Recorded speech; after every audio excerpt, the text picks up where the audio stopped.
But first, let me begin by clarifying the purpose of nonviolent communication. Its purpose is to help you to do what you already know how to do. Now, why do we need to learn something today that you already know how to do? Because sometimes we forget to do this. We forget because we've been educated to forget. Now, what is it that I'm talking about that we already know how to do? The purpose of this process is to help us to connect in a way that makes natural giving possible. Natural giving possible. What do I mean by natural giving? Let me do you a song to make it clear what I mean by natural giving.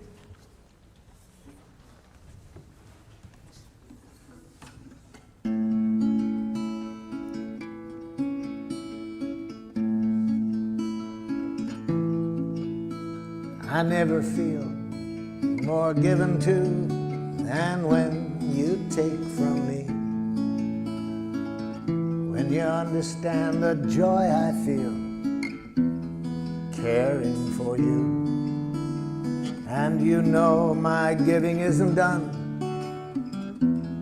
to put you in my debt, but because I want to live the love I feel for you. To receive with grace may be the greatest giving. There's no way that I can separate the two. When you give to me, I give you my receiving.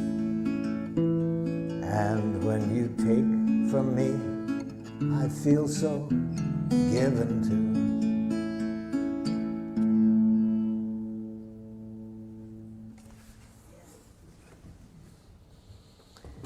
You all know that giving. You know how to do it. And that's what I'm interested in. Remembering to stay with that quality of giving, moment by moment in any connection. But we also all know that it's easy to lose it. It's easy to lose that connection, so that instead of enjoying that quality of giving, which is possible every moment in every contact we have, in spite of how precious that is, we forget.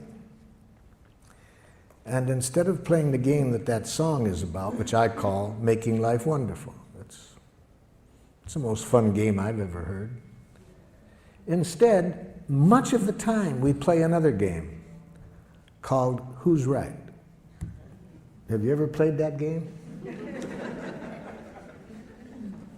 See. It's a game where everybody loses. So isn't this amazing that we all know about this quality of giving that the song was about? It's possible every moment. We find that the richest thing to do, and much of our life we end up playing Who's Right? Now, the game of Who's Right involves two of the most devious things human beings have ever come upon. One, punishment. See, because if you're wrong in the game of Who's Right, then you deserve to suffer. Can you imagine a more diabolical concept to educate people? So, if you haven't already abstained from punishment, I'm sure by the end of the day that will no longer be a part of your consciousness. No more punishment. You won't do it in your families. We'll get rid of it with criminals. It just makes things more violent. We'll find other ways to deal with other nations beside punishment. No more punishment. No more reward. It's the same game. See, it's part of the game of Who's Right. If you're right, then you get rewarded. If you're wrong, you get punished. No more. No more. It's created enough violence on the planet. No more guilt induction. See? No more shame. No more concepts of duty and obligation. Just what the song is about. Natural giving. So how did we get off target? We got off target, according to Walter Wink, a theologian who writes in his book, The Powers That Be. We got off target about 5,000 years ago. We got off target because we started to get some wild thinking. Wild thinking that human beings are innately evil. And when you believe that human beings are innately evil, then if things aren't going as we would like, what's the corrective process? The corrective process is penitence, you see. When people are evil, you think that the way to bring about change when people are behaving in a way you don't like is to make people hate themselves for what they're doing. So for these political reasons and theological reasons, we started to develop a language that I call Jackal language. It's a language that cuts us off from life and makes it very easy to be violent.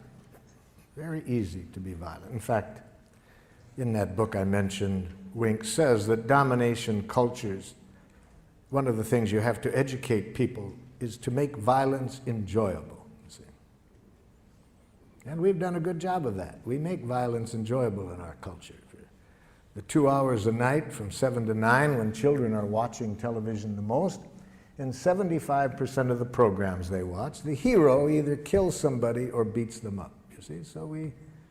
And when does this happen? At the climax of the program. We've been educated for quite a while to make violence enjoyable. So even though I think what that song was about is what is really closer to our nature, this natural giving, we've been educated to make violence enjoyable, and educated in a way we can even be violent to our children.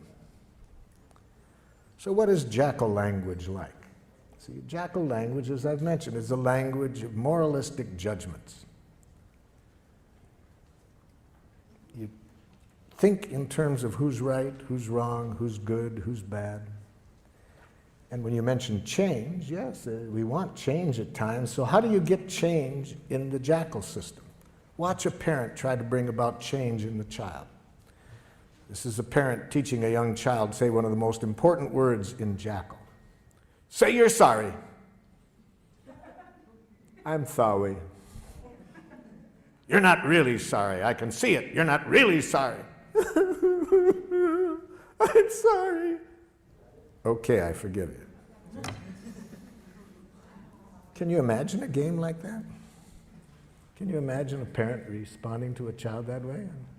And if a parent is going to do that to a child in their own family, what are they going to do to people from other cultures who behave in a way they don't appreciate? So of course you're going to have violence wherever you have this kind of thinking. In cultures that do not have this thinking, you don't see violence, you see. So that's how we got off target. Even though we could be playing the game, make life wonderful each moment, we have been educated for quite a while to play another game, who's right.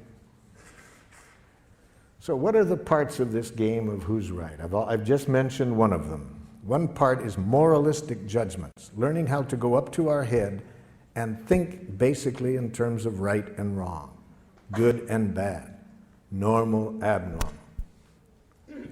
I learned this game very well. I speak several dialects of Jackal.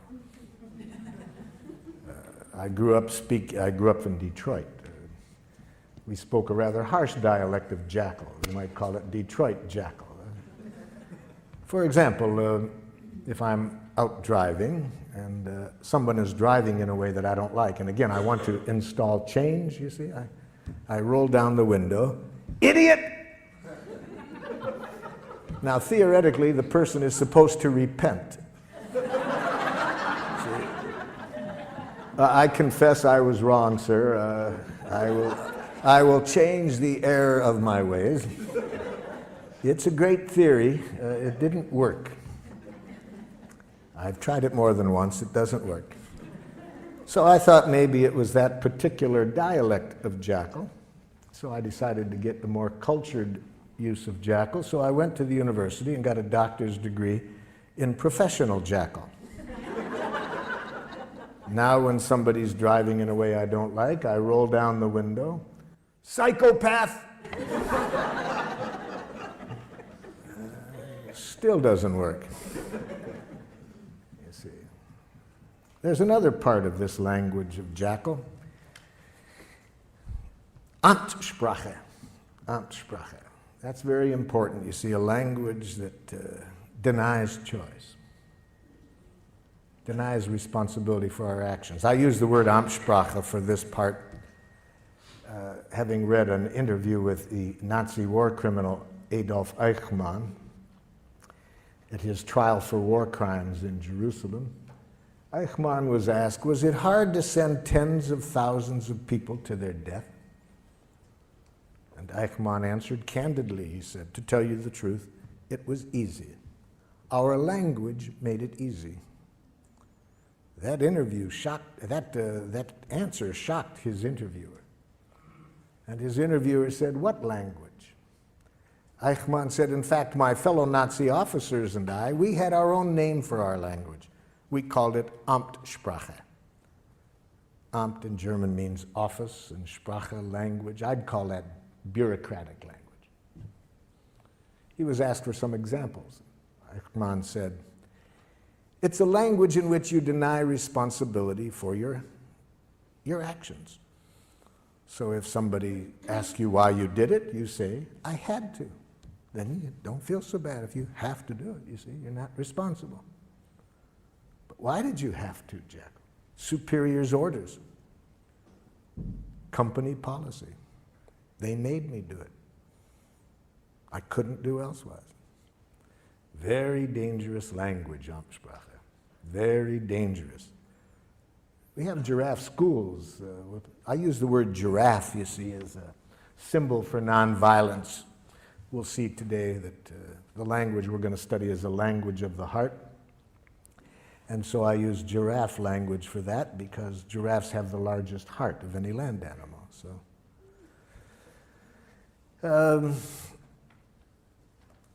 giraffe requires always being conscious of choice, you see.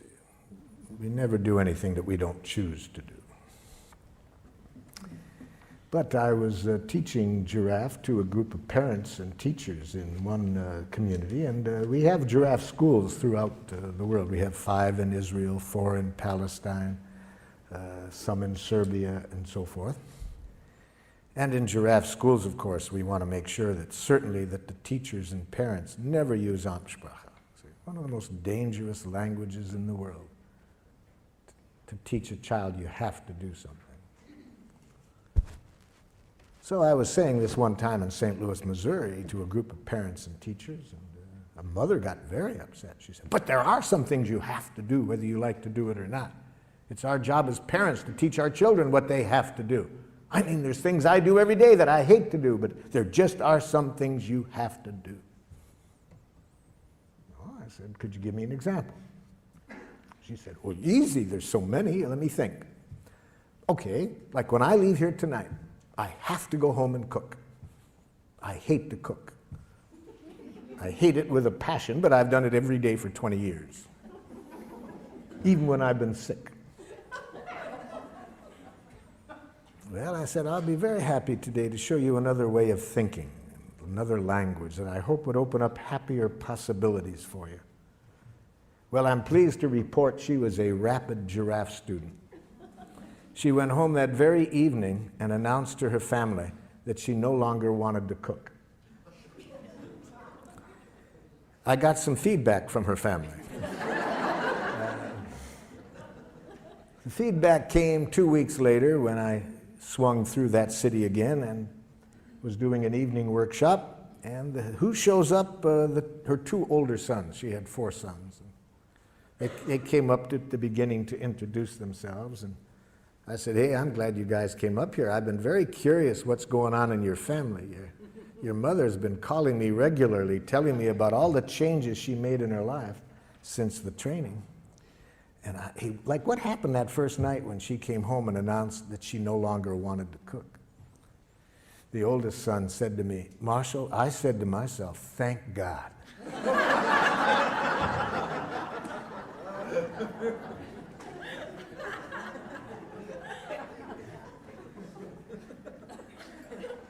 I said, help me understand that one. He said, I said to myself, now maybe she won't complain at every meal, you see. You see, natural giving, what I started the day off with that song, anything we do in life that isn't coming out of that energy, we pay for it and everybody else pays for it. Anything we do out of fear of punishment, if we don't, everybody pays for it. Anything we do for a reward, everybody pays for it. Everything we do to make people like us, everybody pays for it. Everything we do out of guilt, shame, duty, obligation, everybody pays for it. That isn't what we were designed for. We were designed to enjoy giving, to give from the heart.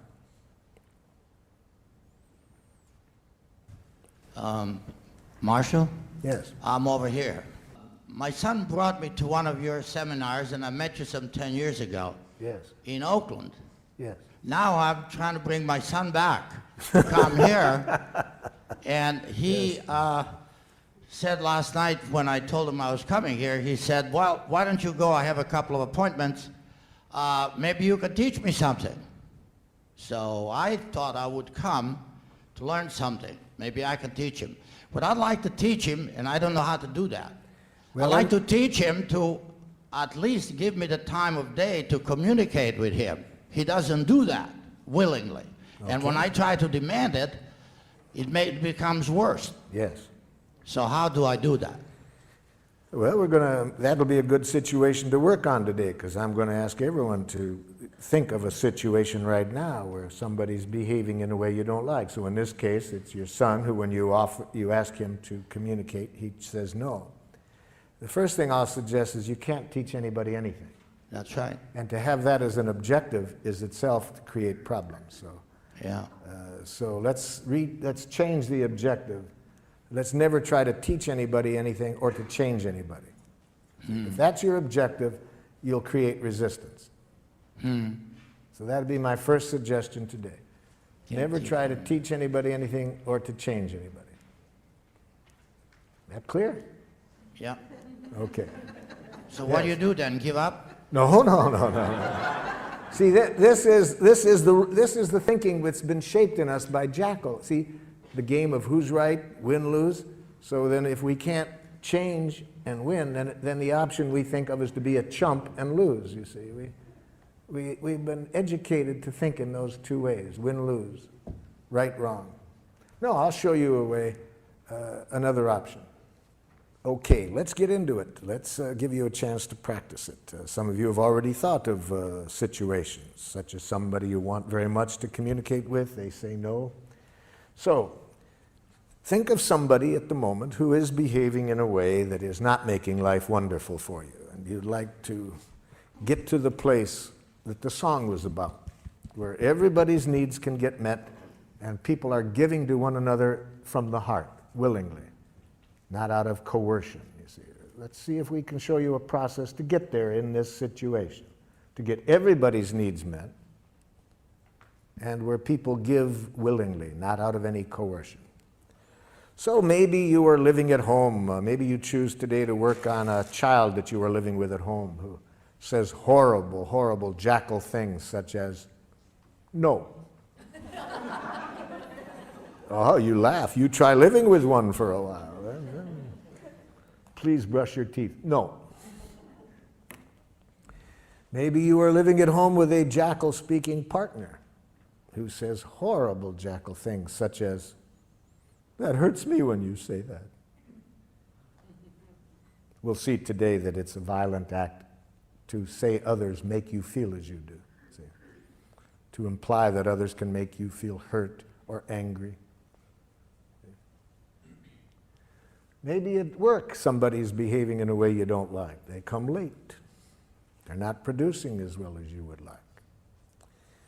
Maybe your next door neighbor has been sexually molesting children. Whoever you want to pick, somebody who's behaving in a way you don't like. And you'd like to see how we would arrive at the objective of creating the quality of connection that will get everybody's needs met through natural giving. That's our objective. Okay? Now, open up your materials to the last page, second to the last page. At the top it says, expressing how we are and what we would like.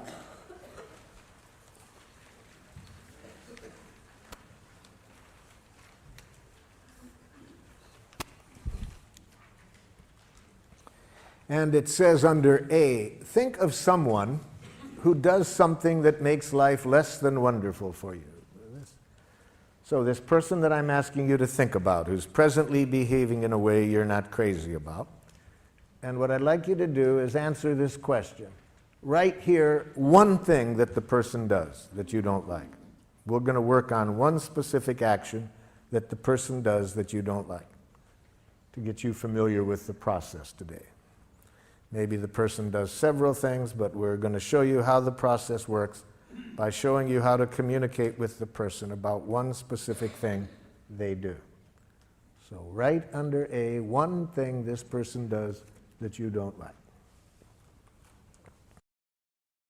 Now, when I was here in San Francisco working with the school system back in the 70s, the superintendent of schools asked me to go into an elementary school. He said the parents are complaining about the quality of relationship between these teachers and the administrator. They said the tension in the school is so great that the parents want to take their children out of the school. So he asked if I would go in and see if I could open up better communication between the staff and the administrator. The plan was I would meet first with the teachers and then get the teachers and the administrator together. So in my meeting with the teachers, I started with the question that I just asked you. I said to the teachers, can you tell me one thing that the administrator does that makes it hard for you to work with him?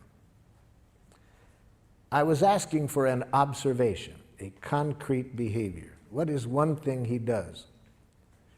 The first teacher to respond said this: he has a big mouth. Now, can you see the difference between the question I asked and the answer I got? I did not ask, what size mouth does the principal have? So this teacher was giving me an evaluation, an analysis that implies wrongness. You see, we've been so trained to think that way that sometimes we can't separate fact and opinion. All we see is our enemy image. See, whether it's an individual or a nation, we have been trained to think in enemy images, wrongness. And it obscures reality. We don't see the behavior, we just see our enemy image. In his book, Out of Weakness, Andrew Schmuckler says that when cultures are taught to think this way, not to just see the person, but an image, a judgment they've made, bombs are never far away, you see. So I pointed this out to the gentleman, that this was not an answer to my question. I wanted to know one thing the principal did. This man was stuck. He just couldn't get it. The woman sitting next to him tried to help. She says, well, I know what he's referring to. I said, okay, help him out. What's one thing that the principal does? He talks too much. No, too much is a judgment. I ask for an observation, not a judgment. See, this is how Jackal-speaking people think. They really have been brought up to think there is such a thing as a just right amount of everything. And too much and too little, and that they know what it is, see? So they think that way. It doesn't make resolving conflicts too easy with them when people have an idea that there's a right and a too much and a too little, and they know what it is. And especially when they mix it up with an observation. I was just asking, what does the person do? And again, for the second time, this person couldn't see the behavior separate from the judgment. A third person tried to help. Well, I know what they're talking about. Okay, what? He thinks he's the only one that has anything worth saying. No, telling me what you think he thinks is an evaluation you're making of what you think is going on in his head. I was asking for what does he do? A fourth woman said, he wants to be the center of attention all the time. I said, now you're giving me a judgment or a diagnosis of his motives. Even if it's accurate, it's a diagnosis of his motives. It's not an observable behavior. My question was, what does he do? Now the entire faculty sits there quiet. Nobody can answer the question. And one of the women said to me, boy, Marshall, that's hard to do. Yes. In fact, the philosopher Krishnamurti says that to observe without evaluating is the highest form of human intelligence, you see. So those of us who have been taught to think in these enemy images, immediately to think right, wrong, good, bad, normal, abnormal, appropriate, inappropriate, to this, to that, we can't see reality. All we see is our enemy images. Well, with great help, with great effort on my part, I finally got them to get rid of the images and answer this simple question: what does he do? There was several things, but the one that they wanted particularly to start working with him on was this: that during their once-a-week faculty meetings, regardless of what was on the agenda, he would relate it to a war experience or a childhood experience. And the average meeting lasted 20 minutes longer than it was scheduled. Okay, that answered my question of what he did. He talked about war experiences, childhood experiences, rather than sticking to the agenda. I said, have you called that to his attention? And they said, well, we can see now that when we tried to talk to him about it, these other judgments get mixed in, and he gets defensive. So they thought it would be a good idea to talk to him about it, but they asked if I would be at the meeting just in case. So I attended their next staff meeting, and I saw rather quickly what they were talking about, because almost as soon as an issue came up, the principal would say, oh, that reminds me of a time, and he would start to tell a story. And I was waiting for somebody to confront him on this in Giraffe, but instead of that, there was a lot of nonverbal jackaling going on. People were going like this, rolling their eyes, poking the person next to them, yawning, looking at their watches, holding the watches up to the ear.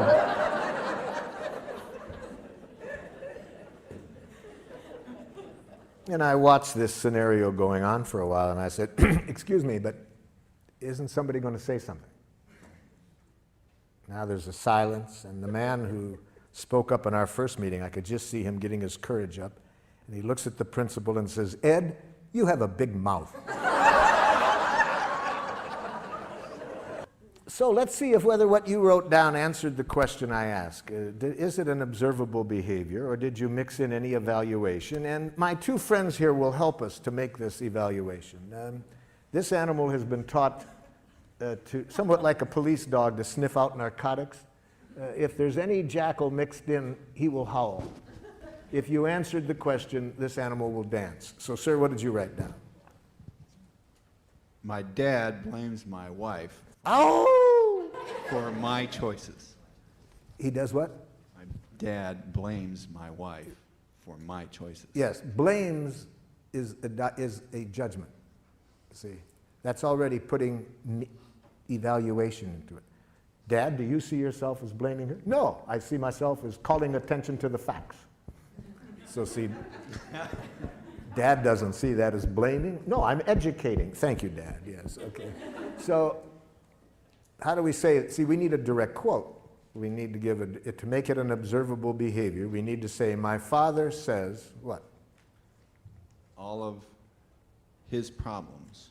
You are responsible for all of his problems. Wait a minute. He says this to the wife. You are responsible for all of his problems. That's it. Yes, okay, that's a direct quote. That's what he says. That's giraffe language. You made a direct quote, okay? See, as soon as you have the word blame in your consciousness, it's going to change the whole energy with which you approach the person, because you're basically making a judgment of them as blaming, which everybody knows is wrong. You see. Yes? I have the mic. Oh, excuse me. Lately, my son is not doing his history homework. Okay. My dad makes harsh judgments and insulting remarks Oh my God, you've killed my poor Jackal.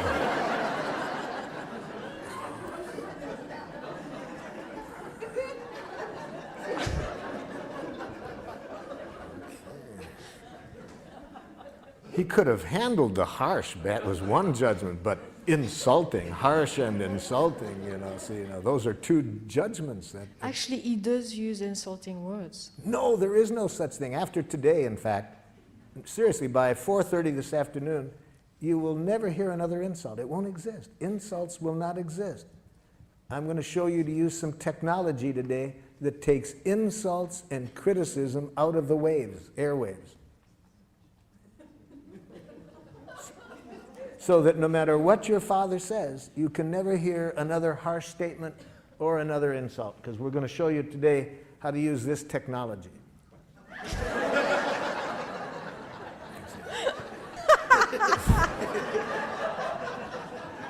And with this technology, it will be impossible for you to hear criticism, harsh remarks, insults.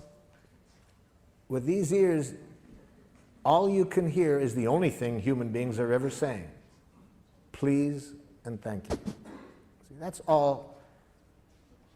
We're going to show you today that all what used to sound like criticism, judgments, blame, are simply tragic, suicidal expressions of please. My brother Yes. yells at me to get in the car to go to school, and then he makes me late to school. Who yells? See, but you see, yells is a kind of a little bit of an evaluation. He speaks in a tone of voice. Yeah. You see. Okay, it's the tone of voice. I was asked at Lincoln High School. Is there Lincoln High School in San Francisco? Yeah. Many years ago, I was asked to work with the faculty there. They were having a lot of tension amongst the faculty, racially, ethnically. There's a lot of tensions. And the superintendent asked me to work there, and I started the day asking, tell me something that somebody else on the faculty does that you don't like. Man turns to the woman next to him and says, I don't like it when you yell in our faculty meetings. She says, who yells?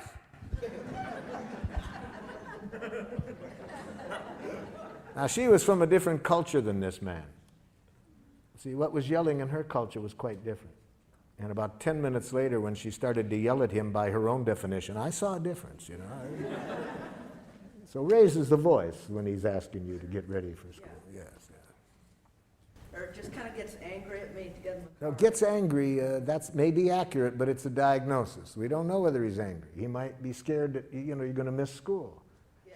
It might sound to you like angry. Maybe it is, maybe it isn't. But raises the voice, has smoke coming out of his ears. That you can see, That's observable. Yes? Fifth grader Jesse refuses to do his seat work. Ow! Refuses is a diagnosis. Maybe an accurate diagnosis, but it doesn't tell me what he does. He just says, no, I don't want to do it. Says, no, I don't want to do it. That's the behavior.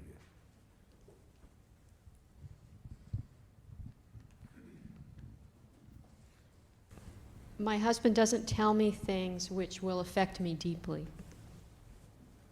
Okay. It's the first Jackal husband I've ever heard of.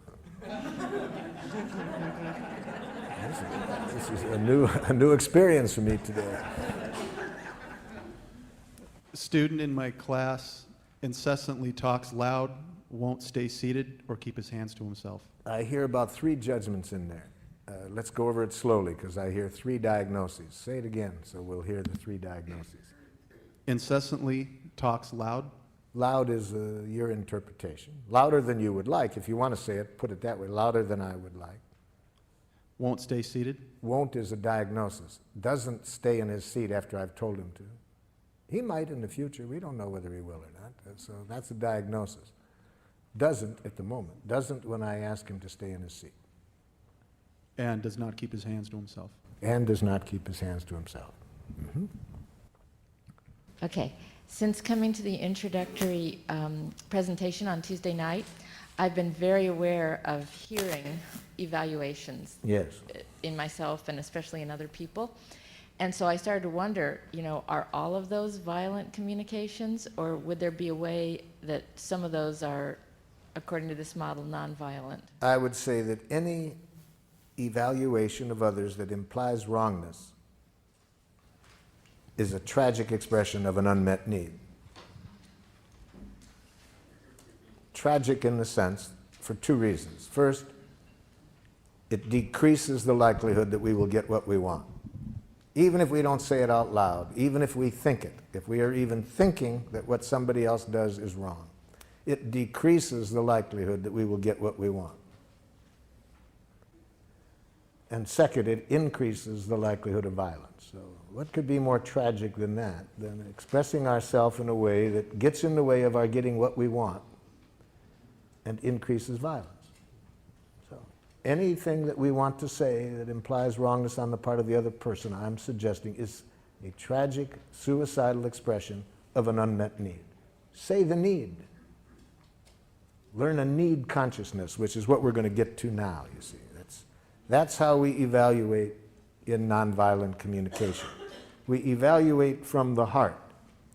We make judgments, but we make need-serving judgments. We judge whether what people are doing is meeting needs or not. We don't moralistically judge the person for what they did. We judge whether it's serving life or not, because needs are our direct connection with life. They're the life that's going, needs are the life seeking expression within us. So we evaluate with reference to that. And that requires two kinds of literacy, feelings and needs. So let's be sure that we are all speaking the same language when I use the term feelings and needs.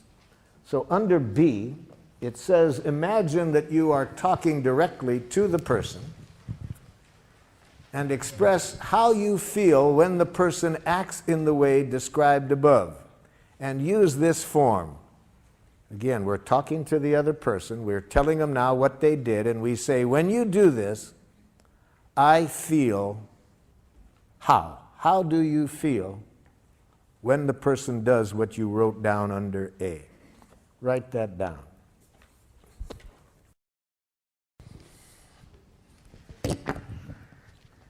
When you do this, I feel angry. Okay. Anger is a feeling created by unnatural thinking. We'll get to that next. When you're not ready to leave at the agreed time, I feel anxious and impatient. When you speak that loud, I feel intimidated. Ow! Intimidated is a diagnosis. Be careful of words that are more descriptions of other people, what you think they're doing to you, like intimidating you. So write down the following as not feeling words. Do not mistake these words as feelings. I feel misunderstood. I feel used. I feel manipulated. I feel judged. I feel criticized. I feel ignored. For example, aren't there times when you think somebody's ignoring you? Don't you feel relieved? And at other times, don't you feel angry? You see, so words like that really say very little about what's alive in you. They say much more about how you are interpreting the other person's behavior. And above all, never mistake the word rejected as a feeling. I feel rejected. No. That's not a feeling. That's a suicidal interpretation. Okay, who's got the mic? There's the mic. Yep. Hurt, disappointed, disheartened. Yep.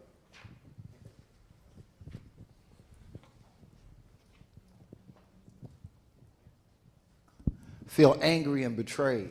Angry, yes. Oh, for betrayed. Betrayed is one of those words like intimidated, ignored, misinterpreted, used, manipulated. It's more a diagnosis of the other person than a feeling. What about contracted? Contracted? If you mean tense and like that, okay, if it's that. When you call me up and speaking loudly tell me you're going to cut off funding, I feel angry and scared. Mm-hmm. When you leave the dishes in the sink, I feel powerless over my environment and time, which feels frustrating and scary. When you start talking loudly in the middle of my sentence, I feel hurt because I think you are not listening to me. Yeah, the feeling is great, but you're going to lose it when you follow the word feel with the word because I think. Anytime you're thinking, your chance of getting what you need is greatly decreased. Especially when you follow the word think with the word you. Then I think you not only won't get heard, I predict a defensive, aggressive reaction. So it's going to be hard for people to care about your feelings when you follow that with a diagnosis that implies wrongness. But we'll get to that next, because we're going to see next that when after the feelings, there's two places we don't go, and one is up to our head. See, we stay in the heart with feelings. We don't go up to the head. We stay in the heart and connect with needs. But we'll get to that, yep. If we want to use nonviolent communication, we want to be sure that we do not use the feeling in a violent way, because feelings can either connect us at the heart or they can contribute to more division and violence. So we certainly do not want to ever express our feelings in this way. I feel as I do because you. Okay? We never want to express our feelings this way. You make me feel. Now that will be a hard habit to get away from, because in a Jackal culture, feelings are very instrumental to using guilt as a way of manipulating people. The way to manipulate people is if you can convince them that they make you feel as you do, then they should feel guilty and change, you see. So it's another form of this violent game. So, for example, if you are a parent and you want to use feelings in a violent way rather than a connecting way, you would express it this way. It really hurts me when you don't clean up your room. Okay? Or, you make me angry when you say that.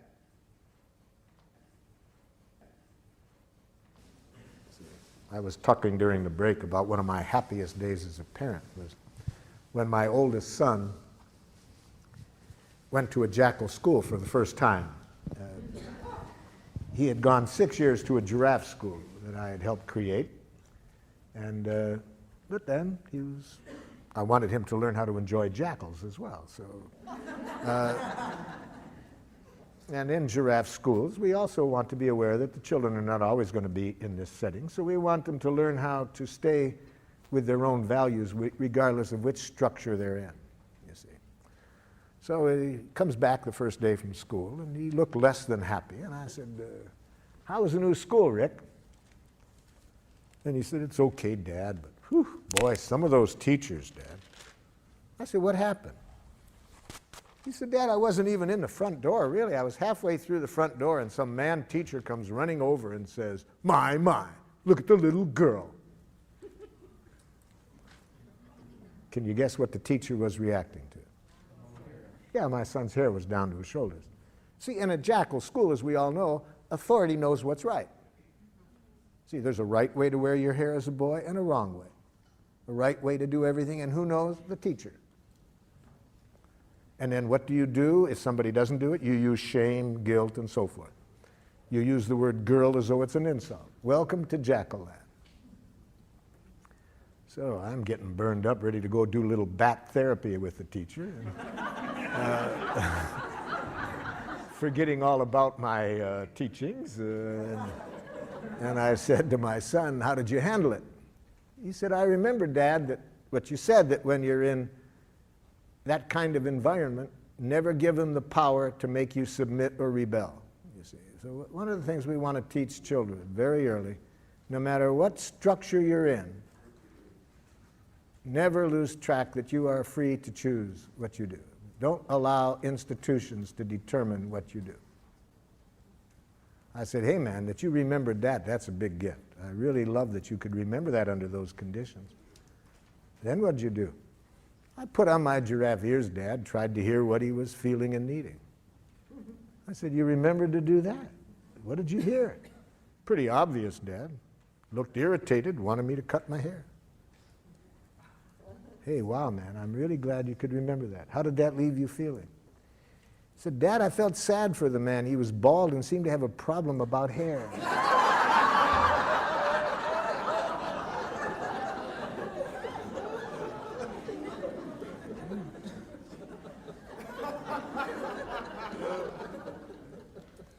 So we want children, the same thing we want to teach adults. Institutions can't make you do anything. Other people can't make you do anything. No human being has ever done anything they didn't choose to do. A Palestinian in the village of Hebron disagreed with me one time. He said, I don't agree with you, Marshal, that we only choose to do. Where was my choice 2 days ago? A soldier puts a gun at my head and says, take off your clothes or I'll shoot you. Where was my choice? I said, seems pretty obvious to me.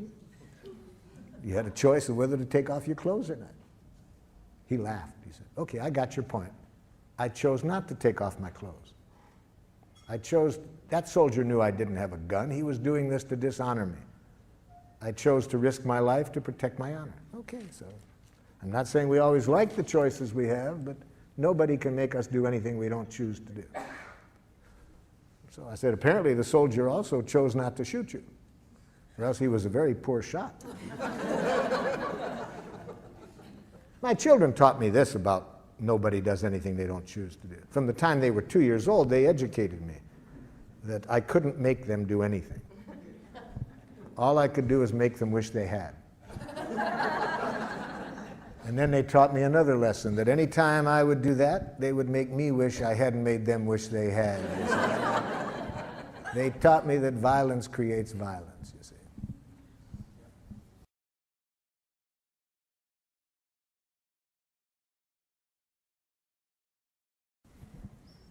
Okay, the next step then. We do not attribute responsibility for our feelings to the other person.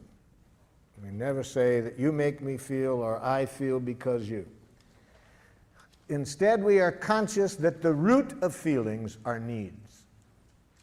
See, behind every feeling, there is a need. Now, certain feelings tell us that there is an obstruction in our thinking, that instead of our being directly connected to our needs, we have chosen to go off to Jackal land. So what are these feelings that tell us that we're not directly connected to our needs? Anger, depression, guilt, and shame. Those feelings are very valuable. They tell us that at this moment I'm not directly connected to my needs. Instead, we are up in our head telling ourselves moralistic judgments about somebody. Anger, we're making moralistic judgments about somebody else. Depression, guilt, and shame, we're playing that game on ourselves. But we're not alive, and as I would define being alive, which is connected to our needs. Yeah. Do you make a distinction between needs and preferences or desires? Yes, we make a big difference, as we'll see when we get to the next step now, because needs contain no reference to specific ways of getting the needs met. Those are preferences or strategies or requests. So we make a big difference between needs and between preferences, requests, strategies. So let's get into that. Let's right now connect our feelings with a need. Let's not go up to our head and think about the other person. Let's go into our heart and connect our feeling with our need, because needs give us the most power with people. See, Giraffe is based on a power model, power with people. It increases our power with them in the sense that it increases people's willing giving to us, to enjoy giving to us. That's power with people. We have been trained in a power over model, the use of punishment and reward. That's power over people. To get them to do things not because it's coming from their heart and they want to contribute to our well-being or to life, No, they want to avoid punishment or get a reward. So we want to increase power with people. And the most powerful form of communication to do that is to bring people's attention to our needs that are not getting met. When people's full attention is on our needs, they hear no criticism, no demands. It is natural to enjoy giving. But if we hear any criticism or demand, we lose connection with that natural desire to give, and now we want to defend and attack. So let's learn a language of needs. Under C, it says, imagine again that you are talking to the person and express your reasons for feeling as you do this way. When you do what I described, I feel as I expressed because I am needing or because I need. See? So now see if you can identify what need of yours is not getting met. Leave the word you out of here, because that will mix up need and preference. Leave the other person out of here. Just express the need without reference to the other person.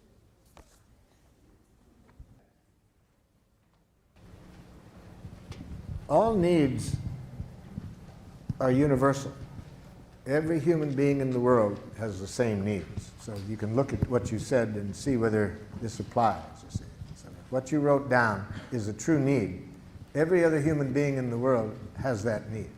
We're all created out of the same energy. So we really see this at the level of needs.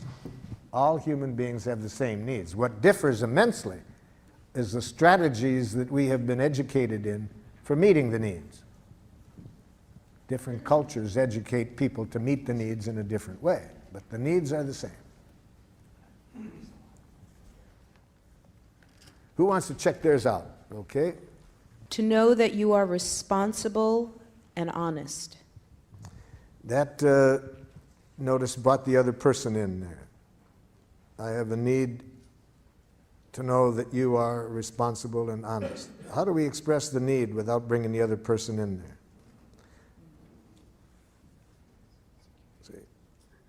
Now, we can bring it in one way. I have a need for your happiness, for your protection. We can say that. Okay. See, but not the way you're saying it. Yes?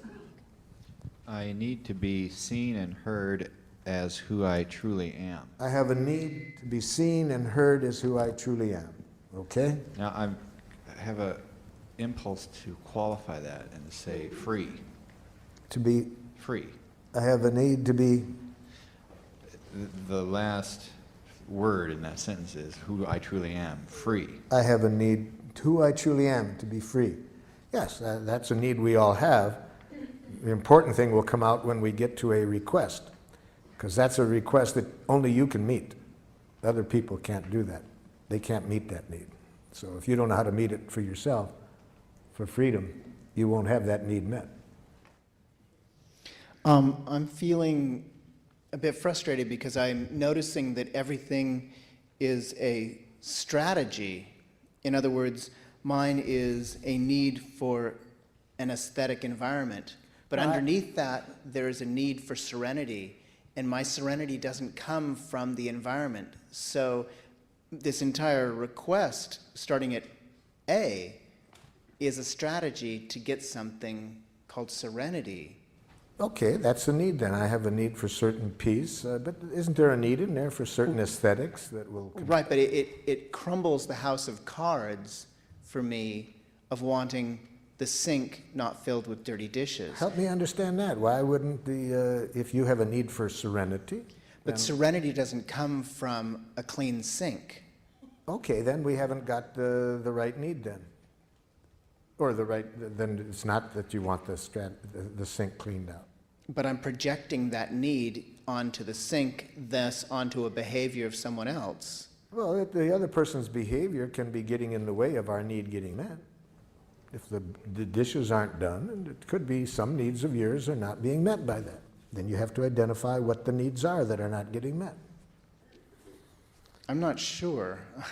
I'm really not sure that I'm not basing an assumption that by having that sink clean that I'm going to have serenity, and I think it's a false distinction. Well, the nice thing about being clear about our request is we can test it out. If I say, for my need for serenity, I'd really be grateful if you would clean up the sink. The person does it, and I'm still not serene. Okay, that helps. I know that doesn't work. See, we never really know what we want until after we get it. If after we get it, it makes life more miserable, then we know that isn't what we wanted. If it makes life more wonderful, then we know that is what, a strategy that will meet our need. That's what makes life fun. We never know what we want until after we get it. That's why Paul Tillich, the theologian, says that Christianity requires the willingness to sin courageously. You ask for what you want, hoping to meet your needs. You get it, it makes life worse. Okay, now I've learned that isn't what I want. Wouldn't it be boring to know what is wrong? Yes? When you do what I described, I feel as I expressed, because I need respect and acknowledgement, and I need to be able to feel safe in my job environment.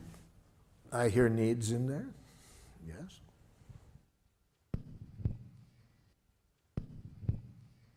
When you do what I described, I feel as I expressed, because I need to express my desire and need without it hurting you. No. Now we No? got a bunch of stuff Oh, in there. shoot. If you want to avoid hurting other people, the only way I can offer you to do that is to become a nice, dead person. Yeah. Because if other people have jackal ears, they can get hurt if you have heartburn. So would I just cut off that second half? Just, I need to express my desire and need? Yes, and then what you want to say to yourself, and I want to learn to enjoy your pain. Ooh. Which Whoa, is, we're going to show you enjoy. after lunch how to enjoy the other person's pain. Ooh, that sounds... It's one of the most loving things you can do, you see. If you, as I will define it, obviously I don't mean in a sadistic way. Yes. So I have a couple I'm working on. One of them is because I have a need for predictability. I have a in need my for daily schedule. predictability, okay. And the other one would be because I have a need for privacy. Yeah. Go ahead. My need is for comradeship and acknowledgement of my comradeship. Mm-hmm. Mm-hmm.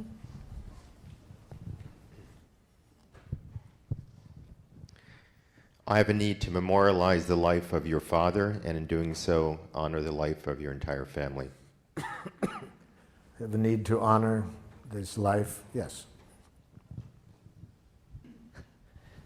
I have a need to have communication with other people that is open and supportive of life. Need for supporting of life, openness, okay? Mm-hmm. When you do this, I feel hurt because I have a need to be heard and understood. Yes, very important need, that need for understanding, to be heard, to be listened to, empathy. There's different ways of expressing it, but it's a critical need, one that we have daily. Daily, yes. Bottom line, I have a need to love you and to let your love in. I have a need to love, but don't bring the other person in there. To let I have a need for to love and to let love in. and to let love, yes. See, our needs don't, when we believe that our needs involve another person doing something, we take a very abundant world and make it scarce very quickly. So we don't want to mix up our need and a request. See, we may have a request, a strong request, that a particular person meet our need for love. See, that's a strategy. We may want this particular person, but we don't have a need for that person to love us. That's mixing up the need and the request. We have a need for love. We have a strong preference that this person take the actions to meet that need. But we don't want to mix up the need and the strategy. Okay, let's take one more and then we'll go. We've got to move on. Yes. Yeah, I'm confused if this is a need or a strategy. Okay. I need to feel loved. Ah, loved is a very important word. I need love, yes. But now, that word love is so important that we got to get real clear what we mean about it when we use it as a giraffe. See, watch what happens when a giraffe and a jackal get together on this love. See, watch this jackal ask a very dangerous question. But notice that the giraffe is too smart ever to answer this question. Watch. Do you love me? Jackal, before I can answer your question honestly, I need to get some important things clear. Are you using the word love as a feeling? Well, of course. Okay, well, I needed to get that clear. So you mean, am I feeling certain warm, cuddly, tender feelings toward you? Yes. Okay, I needed to get this clear, because see, we giraffes do not use the word love as a feeling. It's much too important to us to get it confused with a feeling. It's a need for us. But since you use it as a feeling, okay, I'm glad to know that. So would you please then, now that I know that, would you ask the question again? Do you love me? When?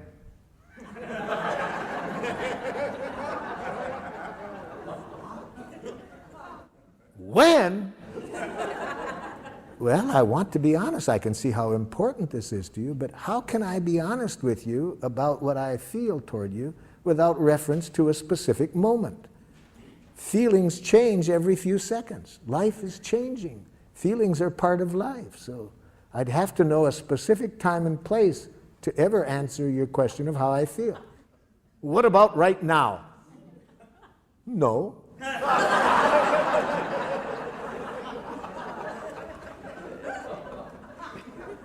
But try me again in a few moments.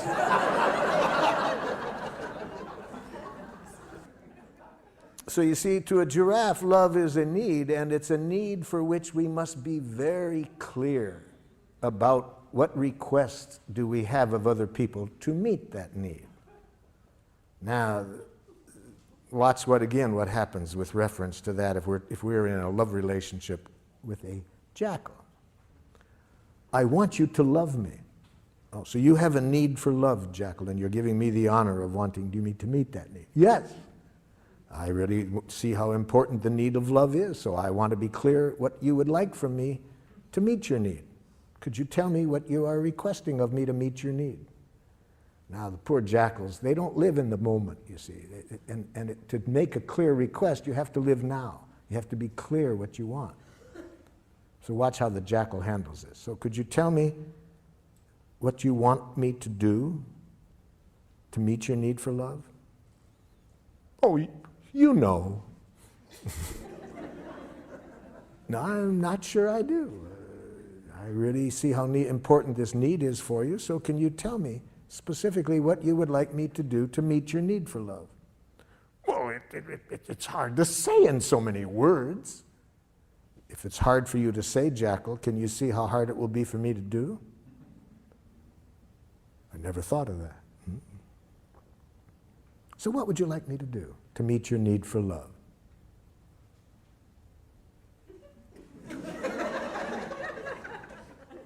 It's embarrassing to get clear. Yes, it is, because much of our oppression in close relationships comes from saying to people, I want you to respect me, I want you to love me, I want you to understand me, without our being real clear what we want when we say that.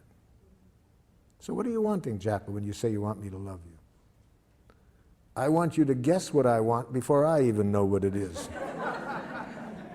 And I want you always to be willing to do it. Thank you for defining it that way, Jackal. Would you please find someone else to meet your need for love?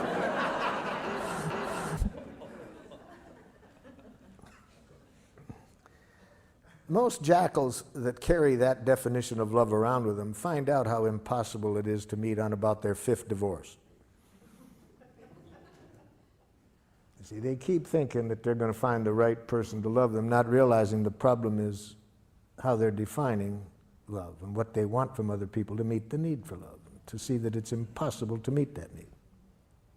Which brings us to the next step in the process, how to make clear requests after we have expressed our unmet need. And a clear request defined in Giraffe is, first, it's a positive action. We say what we do want, not what we don't want. So a woman gave me a very good example of what happens when you say what you don't want. In a workshop, she said, "You've really helped me understand what happened recently, Marshall. I said to my husband, I don't want you spending so much time at work. And then I got furious with him when he signed up for a golf tournament."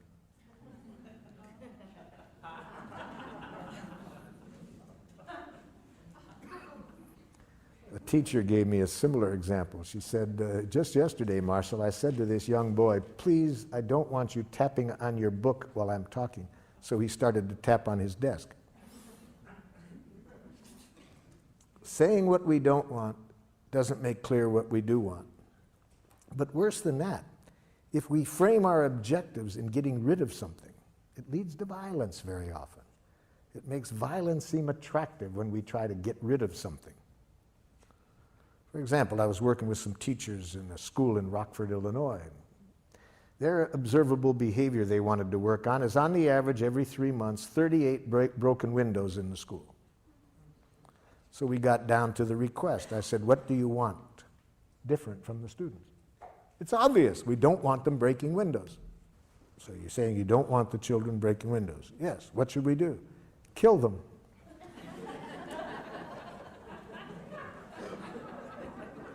Research has demonstrated dead children break no windows.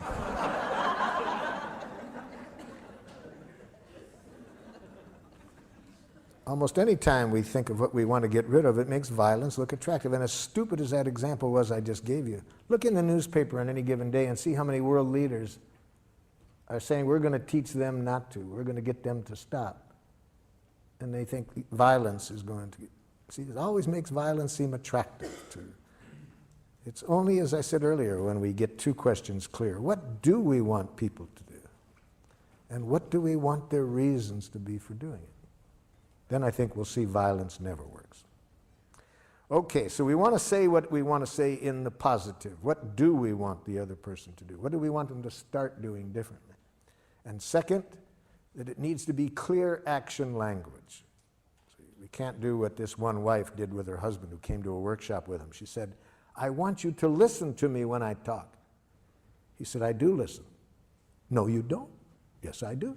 "No, you don't." They told me they'd had this same conversation for 11 years. The problem is with the word listen.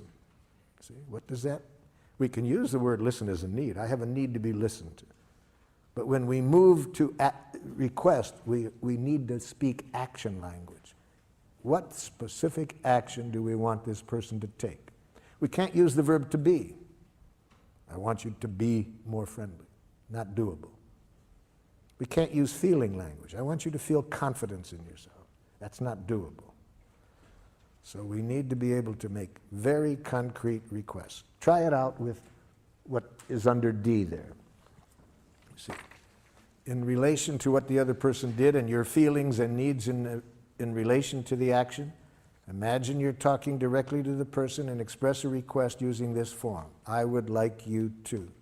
What do you want the person to do to meet your needs? I want you to obey my instructions. Let's use the word, I want you to do what I told you to do. I want you to do what I told you to do. And if you were a giraffe, you would give that to the person with a little card that said, "But please do as I requested, only if you can do so with the joy of a little child feeding a hungry duck. Please do not do as I request if there is any fear of punishment motivating you. Please do not do as I request out of a hope for reward or that I will like you if you do. Please do not do as I request out of guilt, shame, duty, obligation. Life is too short to do anything for anybody out of that." So what I'm getting at is when we do make a request, we want it to be sure that the person trusts it's a request and not a demand. So we'll come back to that, but let's just work on the clarity of the request to begin with. Yes, so what is your request? I would like you to do what was agreed upon. Okay. Give me the space to complete my thoughts. Oh! Too vague. Give me the space. Let me complete my Let me thoughts. is not doable. Let me show you what I mean. A woman said to her husband, came to a workshop, I want you to give me the freedom to be myself. He says, I do. No, you don't. I said, hold it, hold it. Give me the freedom is not doable. Let me? No, that's not doable. Allow me? It's not doable. What do you want from him when you say, give you the freedom to be yourself? It's embarrassing, yes? What? Say it. Oh, it's embarrassing. Say it out loud. What do you want when you say all of that? I want him to smile and say it's okay no matter what I do. Okay, now you're honest. You see, so what do you want? I want to express myself. Yes, you can do that. Nobody can stop you from expressing yourself. So I'm getting interrupted. You want the other person to wait until you finish speaking? Yes. Before starting? Yes. Okay, that's the doable action. So how do we know? You can only tell whether it's a request or a demand by how I treat you if you don't do it. That's what tells people whether we are making requests or demands. What is their memory of how we act when we don't get what we want? If people have in their memory any punishment on our part in the past when they don't do what we want, any blame, it will now be hard for them to trust that we are making a request and not a demand. It will take the joy out of giving to us. So let's follow that example a little bit more for me to show you what I mean. So I say to you, I'm really lonely this evening and would have a need for some company. Would you be willing to spend the evening with me? And you say, Marshall, I'm really preoccupied with some things at work and would really need some space to myself this evening. Could you find someone else to be with you this evening? And here's my reaction.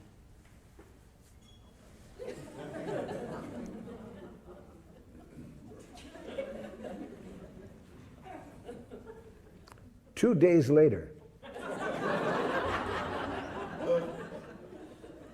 you, what's the matter? Nothing. You, come on, what's the matter?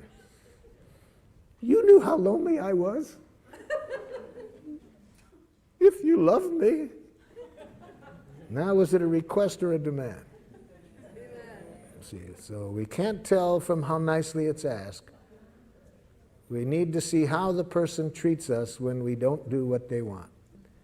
That's when we trust that they make requests or not demands. So we are going to pay for every time in the past when we used any coercive means to get what we wanted.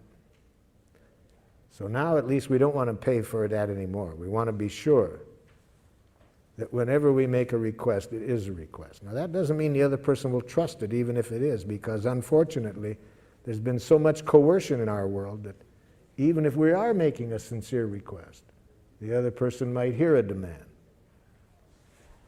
I was working in one school system with a group of students that the school district labeled as socially and emotionally maladjusted. Now, from what you've learned today, was that a Jackal school system or a Giraffe school system? Yes. It sounds like in your example that the person was really disappointed or really let down. Not let down, that's a diagnosis. Okay. They're really disappointed. Really hurt. Okay. So how could they have expressed that without being a demand, but not suppressing the fact that they're really disappointed? They could say, so you have a lot to do right now, and it would really meet your need to be by yourself. Yeah. And the kind of mood I'm in right now, I really trust that you would meet it better than anybody else I know. Is there some way that we could find to get your work done and still meet my need for connection tonight? That's what we call dogging for our needs. You see? That shows respect for the other person's needs. I'm not trying to use any guilt or manipulation, right? I'm just trying now to find a way to get everybody's needs met. Okay? So then So then if the person can't find replacement? If the person cannot think of somebody to replace them, it will not be a problem. It will only be a problem if I put on these ears and receive in what they said a rejection. You see, if I hear a rejection, that's the problem. It's not okay to say I'm disappointed? You can say I'm disappointed as long as you don't say you disappoint me. And as long as you don't stop after saying I'm disappointed. See, I'm disappointed. That's just another way of saying you disappointed me. I'm disappointed. We always have to end a feeling. At the very end of it is going to be a request. See? So we don't just say I'm disappointed. We'd have to say, we have to take responsibility for asking for what we want.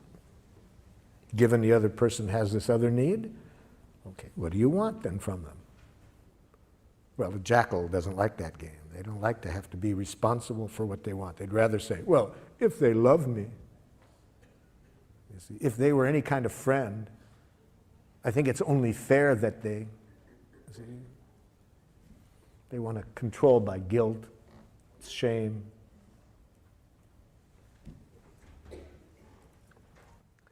So the school district asked me to work with these students that were labeled socially and emotionally maladjusted. Poor school system doesn't realize that labels lead to self-fulfilling prophecies. When you label people that way, they're going to behave that way. Come on, be honest. If you are labeled socially and emotionally maladjusted, you're one of those students, doesn't that give you permission to have fun in school? Labels lead to self-fulfilling prophecy. So I knew it was going to be a rough day just by that label. So when I walk into the classroom, it already starts. Half of the students are hanging out the window, screaming obscenities at their friends in a courtyard down below. So I made a request. Excuse me, I would like you all to come on over and sit down, please. I'd like to tell you who I am, what I'd like to do today. Half the students come over. I wasn't sure the other half had even heard me, so I repeated it. Would you all please come over? Now everybody comes over with the exception of two young men. Just my luck, the two that didn't come over, the biggest ones in the classroom. And again, I wasn't too sure they'd heard me, and I was praying it might just be a problem with acoustics, so I said, would one of you two gentlemen tell me, please, what you heard me say? Yeah, you said we had to come over and sit down. You see the problem? I make a request.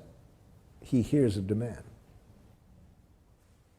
So I said, sir, I have learned to always use sir with people who have biceps like he did. Especially with the tattoo on top of the bicep.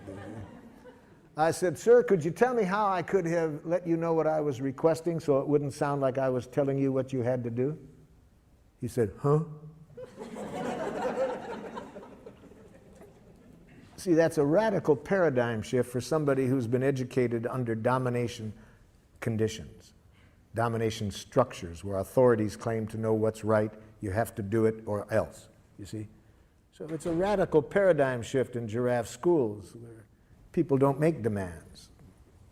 They just make requests. So I realize this is not going to be easy with this gentleman. He's probably carrying with him a lot of traces of being punished when he doesn't do what other people want, or blamed. I'm not expecting him to give that up right like that. So I said, sir, how could I let you know that I was requesting something of you without it sounding like I was bossing you around? I don't know.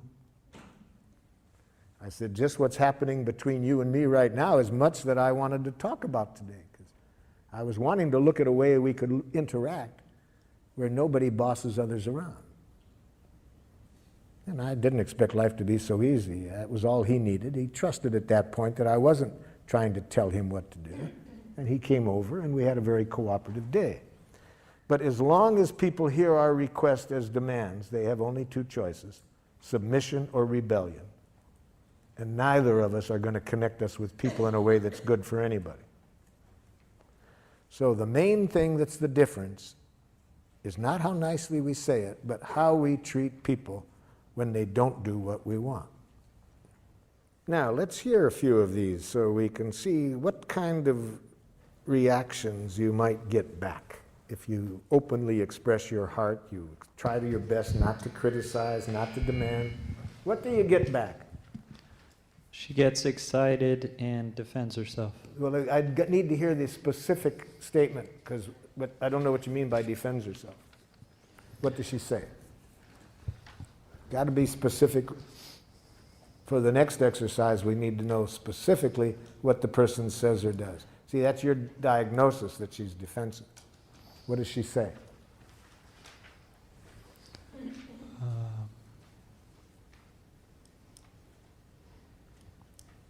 Sometimes things happen and I'm not ready to leave when we agreed. Well, sometimes things happen and I'm not ready to leave when I agree. Okay, that's what the person says. I can't do that because I have a hard time connecting with people as partners. I can't do that because I have a hard time connecting to people as partners.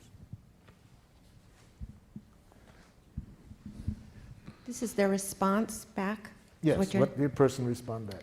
He says, nothing I do is ever good enough. Nothing I do is ever good enough.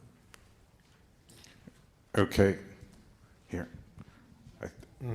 Guess I should go through the whole thing.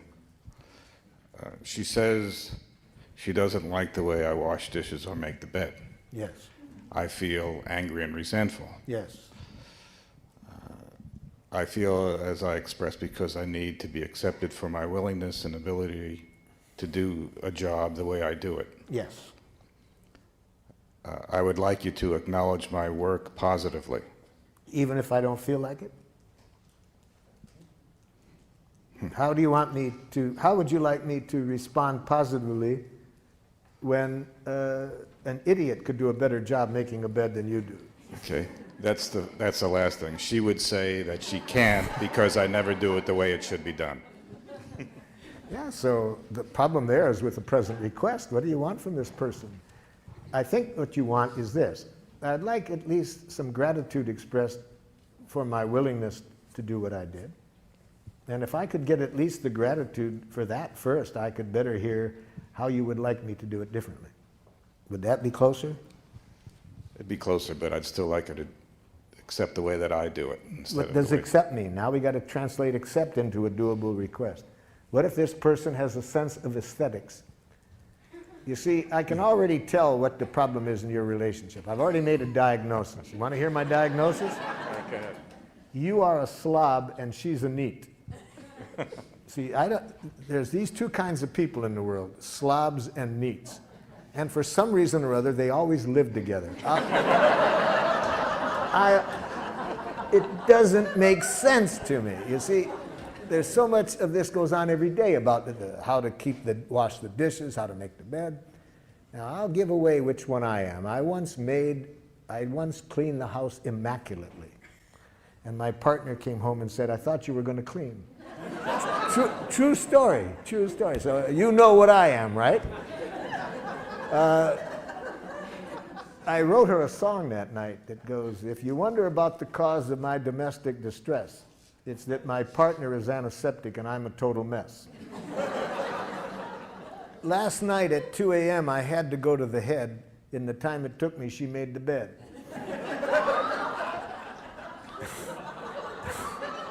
You know? So there are these slobs and neats, and they always get together. I have a plan for world peace. Put the slobs in one hemisphere, the neats in another. So how does that get back to needs? And now that you've diagnosed it has to do probably with this. And you have to say to the neat, I'd like you to agree that there can be different ways of doing things. Is that what you want? My solution was that I just don't do it anymore. Well, a typical slob solution, yes. I could have guessed that. Yeah. It worked.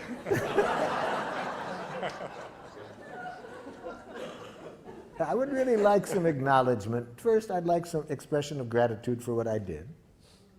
I'm not saying you have to like it, but at least I'd like to hear some gratitude, if it's sincere, that at least that I was trying. Second, I'd like you to agree that there can be different ways of defining what is an adequate way to make a bed. Then, if after you agree to that, if you could say, what your preference would be without using words that imply that it's right, your way. That would be a lot easier. Something like that. Where is it? You sound like you're doing something out of a book. You sound like you're doing something out of a book.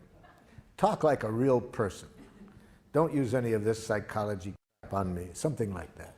Yes, yes, yes. Especially they're going to say that when you're a baby giraffe, you know, because you're trying a new way and it's going to take a while and it's going to go slowly. And when I was first learning this, I was having a conflict with my oldest son, and I was sounding like it was coming out of a book. I was having to stop and think everything I said. And the poor guy, he had his friends waiting for him, and he said, "Daddy, it's taking you so long to talk." I said, "Let me tell you what I can say quickly. Do it my way or I'll kick your ass."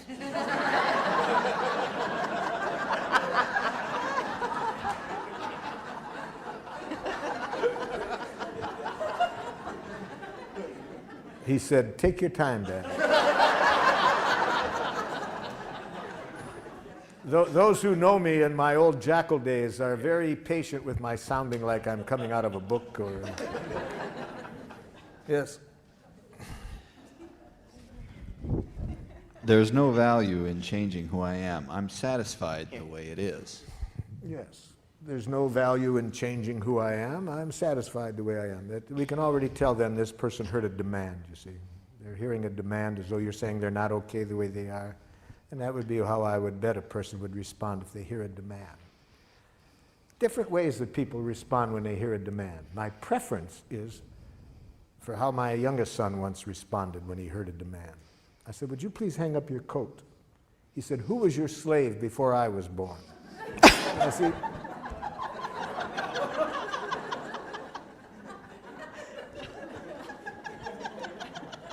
I like that way because I know he hears a demand then, right? It's pretty clear. Now, then there's other people who it's harder to guess if they're hearing it as a demand. For example, you say to them, "Would you please come over and just sit on the couch with me and talk with me?"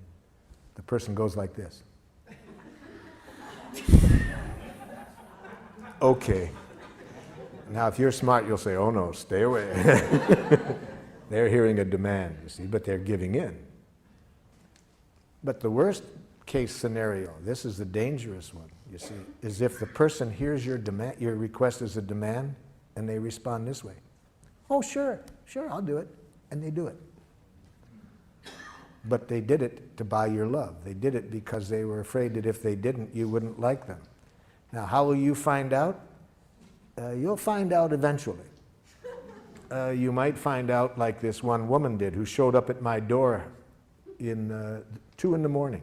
2 in the morning, my doorbell's ringing one morning. It's pouring rain outside. And this woman, not 8 months pregnant, crying.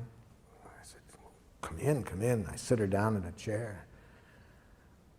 What's going on? I didn't know how she got there, but she told me that her mother had been in a workshop with me a month before, and she had just called her mother up to tell her about what happened, and the mother said, "Oh, there's a man in your town that you might want to go and talk to." So that's how this woman shows up at my door at 2 in the morning. Now, what was the problem? Earlier, she said, I just made a little request to my husband tonight, and he said, "Get out." We've been married 8 years. He's always been so loving, so kind. He's done everything I want, and now he says, "Get out." Already I knew what the problem was. He was a yes-saying jackal.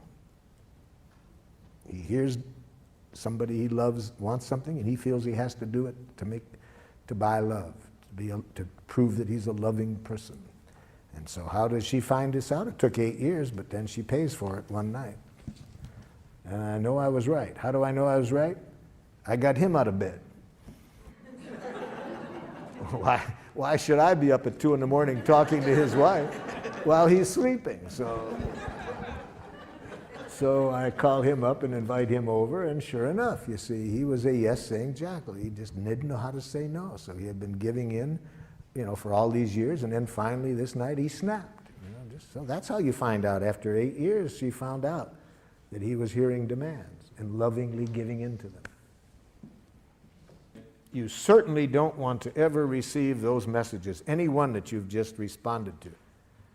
You never want to hear what the other person thinks. Never hear what a jackal-speaking person thinks. You'll live longer. So certainly after lunch, we're going to say, do not hear what the person thought. Whatever thoughts they expressed, never hear what a jackal-speaking person thinks, especially what they think about you. So we'll show you other options than that. We'll show you how never to hear a criticism. We'll show you all of that after lunch.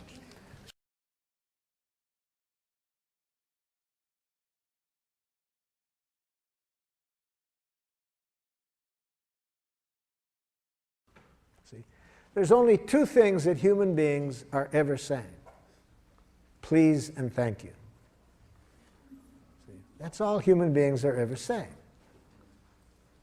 The only thing is, jackal-speaking people have learned to say please in a suicidal way. Think about that for a moment. What else are human beings ever saying except please? You're behaving in a way that isn't meeting my needs, or my needs are not getting met by something else. Would you please do this to meet my needs? We need to know how to say that well to survive in the world. When our needs are not getting met, we need to know how to say please in a way that makes it enjoyable for people to give it to us. All right, this morning we learned how to do that. Just learn how to say what you are feeling and needing, and make a clear request. Make sure that no words come out of your mouth that imply wrongness on the part of other people. Do everything you can to promote in people the trust that when you make a request, it is a request and not a demand. And that increases the likelihood that people will enjoy giving to you. So we studied that this morning. Now, the other half of the process is how to receive from other people what's alive in them and what they are needing to make life wonderful, and how to receive that without hearing any criticism or demand, just to hear what's alive in them. And we need to learn how to do this even when these other people are saying please in this strange way that we've been educated to say please. You know, you were all speaking perfect Giraffe for about a year. See, so what I'm teaching you now is really not a second language, it's really your first language. I'm bringing you back to life, to nature, to your first language. So now the other half. How do we respond to a jackal's please when a jackal is expressing the please this way? The problem with you is that you are too, see, that's please. That person's in pain. That person has a need that isn't getting met. And isn't it sad that they only know that way to ask for it? Isn't that tragic for this person? To be saying please in a way that almost guarantees you're not going to get what you want. Or if you do, it's going to be motivated by fear, guilt, or shame, and you're going to pay for it. How sad to be educated that way. And now, of course, it would be even sadder if when the person says please that way, you don't hear the please. You hear a criticism. And that's when we have war. See, somebody in pain does their best to express it. Person on the other end hears a criticism. So let me tell you what the person that you were working on this morning, all of the messages that I heard you relate, that what you predict they might say back, here is what I heard the person saying. I heard the person you're speaking with saying this back to you. I'm in pain. I have a need that isn't getting met. Okay? That's what the person was saying in the message that you wrote down. I'm in pain because a need of mine isn't getting met. Now hear that. Put on giraffe ears and say this back to the person. Are you feeling? And guess what that person is feeling when they say what they did. Because you are needing. and guess what their need is. So I'm asking you to go back to the message that you predicted you might get back. I'm wanting you to imagine the person actually says this to you. And now if you have giraffe ears on, here will be your reaction. Are you feeling? Guess they're feeling. Because you are needing, guess their need. With giraffe ears, all you can hear are feelings and needs. You can hear no criticism.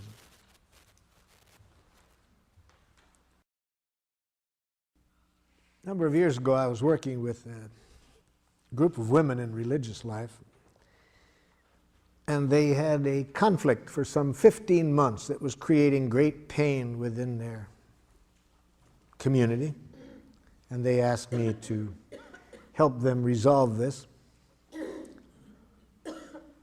And I suggested that we begin by having everybody express their needs. What needs of yours are not getting met in this situation? And after the first speaker's second word, I could see why, after 15 months, not only had they not been able to resolve the issue, but why it was causing increasing pain. Can anybody guess what the second word was?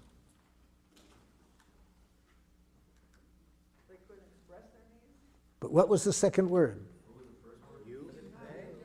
First word was I. I think. Yes. That's, as soon as I heard the second word, I could see why it would. Notice my question of them was, what needs of yours are not getting met? And instead of an answer, I got, I think. Immediately I knew trouble. And here's what the rest of the message said. I think that if we are to be in religious life, we must take our commitment seriously and dress as though in an appropriate way. See, I asked for a need. That's what I got back. And then another religious sister said, Sister, I agree, but I think. See, 15 months. What was the issue? The issue was whether to wear traditional clothing or not. You see, this was the issue. 15 months had not been able to resolve it. In fact, great pain in that 15 months. The community was divided. But I asked, what are you needing? And I got thoughts. Thoughts. You see. So it took me a while to teach them never to hear the thoughts. Do not hear thoughts. Only use the thoughts as a window. Look through the thoughts to the needs that are behind. Hear the needs behind. It'll be a whole different world. Don't hear thoughts. They finally got it. They finally started to look through the words, the thoughts, to what was behind. And then it was amazing how in a short time we resolved the conflict. My partner Ruth Bibermeyer was with me at the time and saw this miracle that comes whenever we hear through the words to what's behind them. I feel so sentenced by your words. I feel so judged and sent away. Before I go, I'd like to know, is that what you meant to say? Before I rise to my defense, before I speak in hurt or fear, before I build that wall of words, tell me, did I really hear? Words are windows or they're walls. They sentence us or set us free. When I speak, and when I hear, let the love light shine through me. There are things I need to say, things that mean so much to me. If my words don't make me clear, will you help me to be free? If I seem to put you down, if you felt I didn't care, try to listen through my words to the feelings that we share. Words are windows or they're walls. They sentence us or set us free. When I speak and when I hear, let the love light shine through me.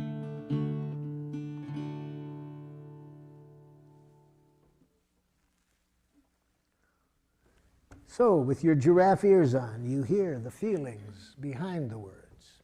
You hear the need. Every moment, we have feelings and needs. So we're hearing the truth. What's really alive in this person now? It's better for you to hear only that, because then you don't live in a world of criticism or judgment. You take away all power from other people to dehumanize you when you have giraffe ears on. You never have to worry about other people's reaction to what you say. You can be honest without fear, because you know I don't ever have to worry about how others respond. Only what ears I have on to respond to their response. But I can control that. I can't control how others respond. And if I'm going to worry about something I can't control, I'll become a nice, dead person. You see, I'll be afraid to reveal myself for fear of what if they say this? Well, who cares what they say? If you have giraffe ears on, it's a gift. All they're saying is, please, please. So let's hear the please behind the message that you hear. First read off the message, and then let's hear how you heard the feelings and needs behind it.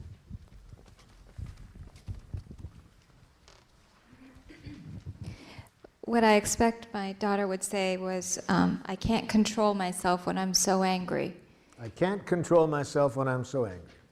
And when I thought about it, I would think I could say, are you feeling frustrated because you are needing some other ways to express your anger?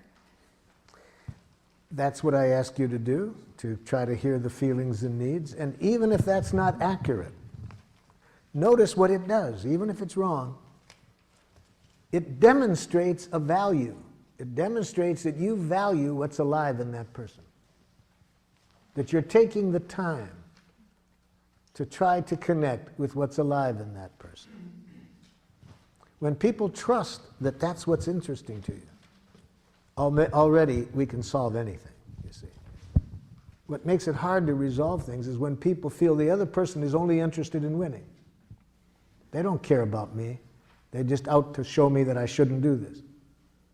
But by just stopping and trying to connect, you've demonstrated a powerful value, that you value what's alive in her.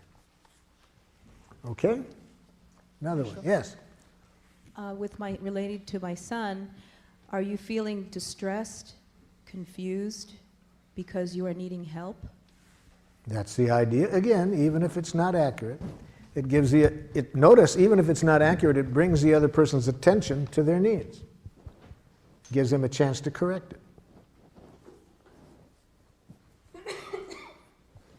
Better to be guessing wrong what a person needs is than to hearing what they think. You'll be living in a different world when you are trying to connect with their needs than the world you'll be living in if you hear what they think. I need some help in addressing the feelings and needs behind the answer that I got back, which was one of the things that you said before lunch, which can be the most dangerous, when somebody just said, you make a request and somebody says, yes, I'll do that. Yeah. can you help me? I mean, I could guess. I mean, what I wrote down was, are you feeling pain because you're needing recognition for the job you're doing? Okay, I like that. But, oh, okay. But go ahead with the but. I mean, it feels like there's a huge leap from the response, yes, I'll do that, to me asking that question. Yeah, you're trying to sense what's really behind it. That's one of the two giraffe ways. The other possibility that would also be giraffe is to say bullshit in giraffe. How do you say bullshit in giraffe? I'm feeling uneasy with your okay. Okay. I wish I could trust it, but I don't. I'd really like you to take a moment and really tell me whether it would meet your needs to do as I requested. So that's when I would guess that the okay isn't okay. So that's how I would say bullshit in giraffe. Thank you. Giraffes are not nice. See, much of, I think, the violence in the world is created by nice people. So don't mistake the word nonviolence as being nice. Are you feeling abandoned? Not a feeling. It's a thought. Don't encourage jackals to think that way. Are you feeling afraid? Now we're cooking. Because you are needing reassurance? Now we're cooking. That I will not disappear. That your needs will be taken care of. Leave yourself out of the other person's needs. They can live without you.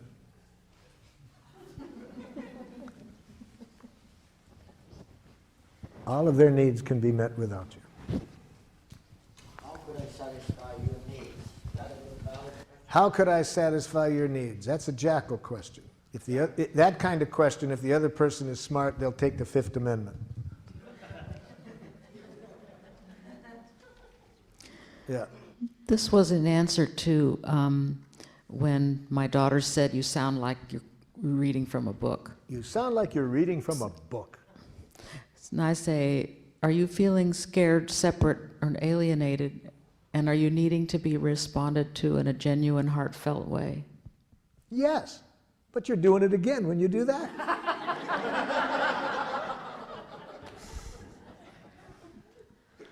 So with such a jackal for a while, until you make clear to them why you're doing it, so they will have less distrust of it, you would do just as you said, but silently. Silently? Yes. See, don't think we have to do this out loud for it to be powerful. It can be powerful if we don't say a word, as long as where our attention is here, you see. So you might have heard just that, but maybe not have said it out loud. See? Yeah, see, that's all you can hear with the giraffe ears on. And you can hear that even if you're silent. You don't have to say out loud. You could just have heard that. But you'll show that your attention is here from your eyes. Because when we're hearing what is in a person's heart, our eyes are different than when we're hearing a criticism or when we're making a criticism. You see? Our eyes, it's not subtle. Now, the advantage in being able to say it out loud is the person can correct us if we're not accurate. But even if we don't say it out loud, we live in a different world when we're connecting here than when we're hearing criticism. This is a, the question would be, that I would have asked would be something like, I would like you to ask me for help if you need it. Yes. And then the person responds? I am afraid of becoming a burden. No, it's almost a giraffe response. So how do you respond to this person? I'm afraid of becoming a burden. Now, if you're a jackal, you would say, no, you wouldn't be a burden. So if you're a jackal, you will try to reassure. See, jackals try to fix people in pain. They try to give reassurance. They try to make it better. They can't stand pain. They immediately make matters worse by trying to get rid of the pain. In the book, When Bad Things Happen to Good People, written by Rabbi Harold Kushner. He's talking about a very tragic time in his life when his oldest son is dying. And he said, what could be worse than watching my son die? What could be worse were the things that good people were telling me to make me feel better that made me feel worse. And what could be even more horrible than that? What they were doing, what they were saying that made me feel worse were exactly the things I had been saying to other people for 20 years in my role as a rabbi. See, he had been responding by trying to make it better. See? So we don't want to do that now. This is an important message. Well, I'm afraid that I'll be a burden. So put on giraffe ears. What is this person feeling and needing when they say that?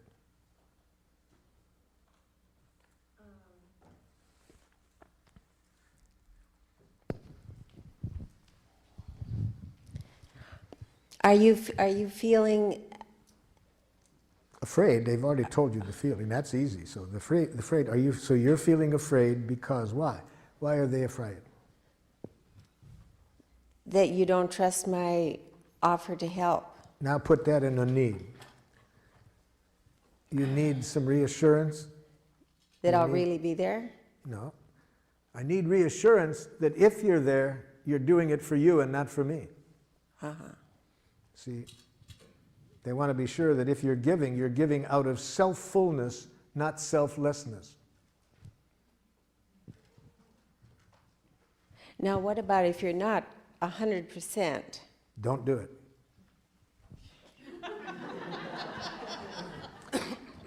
I would suggest you heed Joseph Campbell's advice when he, having studied all the basic myths of the world and the basic religions, concludes that if there's one wise thing that seems present in all the basic religions, it's this: don't do anything that isn't play. Yes, don't do anything that isn't play.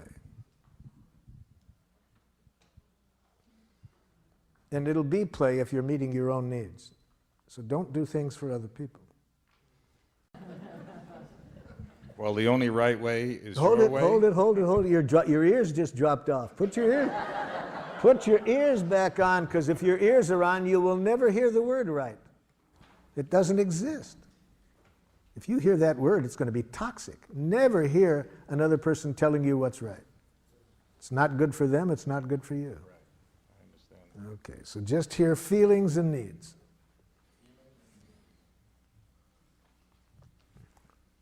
I tell you 30 times you don't listen. My God, can't you see this bed? Pardon? No, you don't. You're proving now you don't. Isn't it funny If you were listening, you wouldn't say, I listen. Isn't it funny how he always comes in? Pardon? It's funny how he always comes in. Yeah. So, what's this person feeling and needing?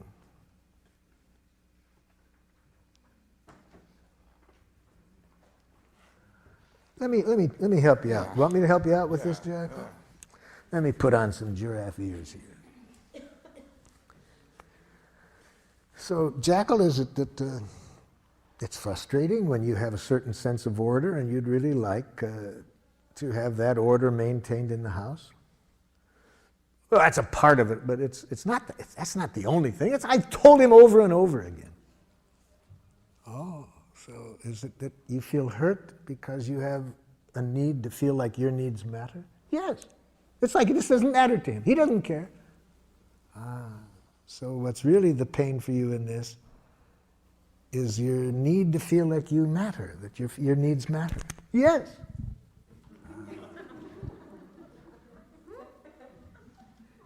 So how do you feel when you hear the Jackal say this?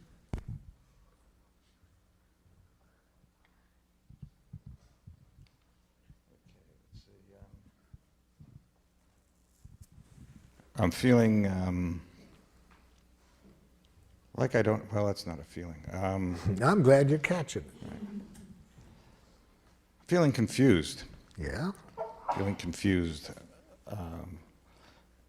primarily because I can't identify the needs that are being expressed. So you would really like to be able to hear a need like that when it's really going on? Yeah, I would like that. Yeah.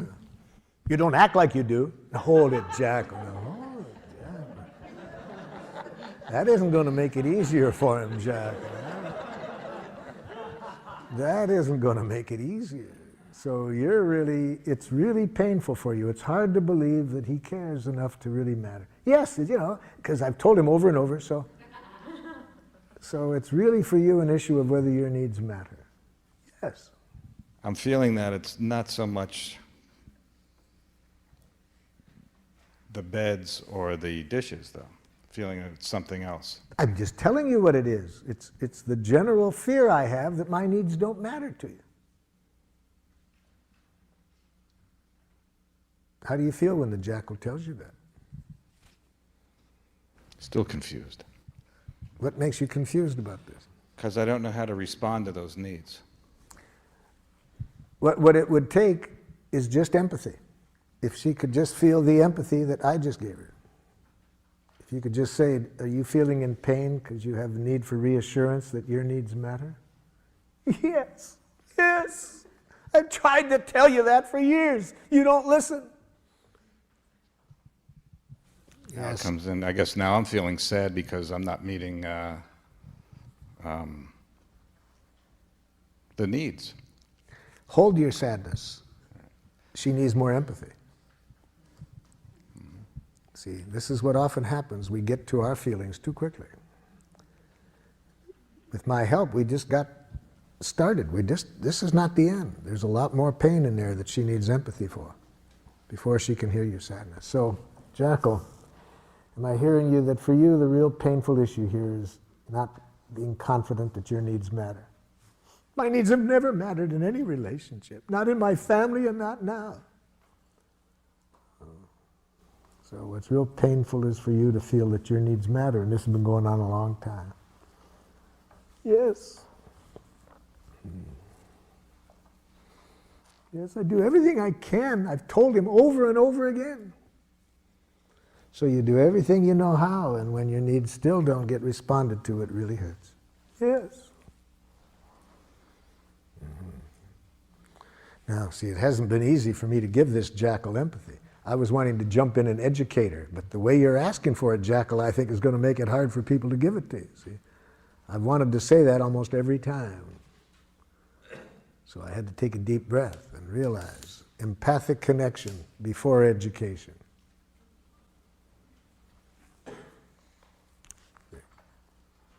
Now is not the time to educate. That the way you're asking for it's going to make it pretty hard for somebody without super-powered giraffe ears to hear your needs. Question on that. Doesn't this situation require some kind of resolution or solution? Yes, or, yes, and almost yes. And the resolution, the solution will find us when the connection is there. Now, what connection? You see,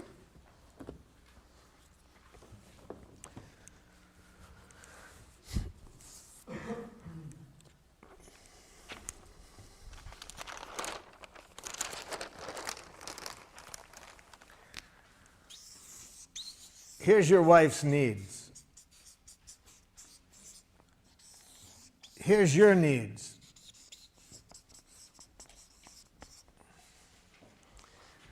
When she hears your needs without hearing any criticism or demand, and you hear her needs without any criticism and demand, the solution will find you. The conflict will resolve itself. It does need to be resolved. But what most of us do, we skip this and go right to here. For example, I sometimes do workshops just with married couples or other people living together in a love relationship. And what we do to begin the workshop, we identify the couple who has had a conflict, the longest outstanding conflict that could not be resolved. And I make a prediction, and it's right. My prediction has been accurate in maybe, I'm sure, at least 75% of the cases. But my prediction is this, that we will resolve the conflict within 20 minutes. Within 20 minutes from the point at which both parties can tell me what the other party is needing. Okay? Now, one time we found a couple married 39 years. 39 years had a conflict, had not been able to resolve this conflict. The wife said to me, Marshall, I can tell you right now, we're not going to be able to resolve this within 20 minutes. We have a good marriage, we communicate well, but this is just one of those things that we're different people and we just have a conflict here. Now I said, let me correct one thing. I didn't say we're going to resolve it within 20 minutes. I said within 20 minutes from the point at which you can both tell me what the other party is needing. Oh, she said, Marshall, when you've been married 39 years and you've talked about something almost every day, I can tell you we understand each other. The problem isn't that. We're just two different people in this issue.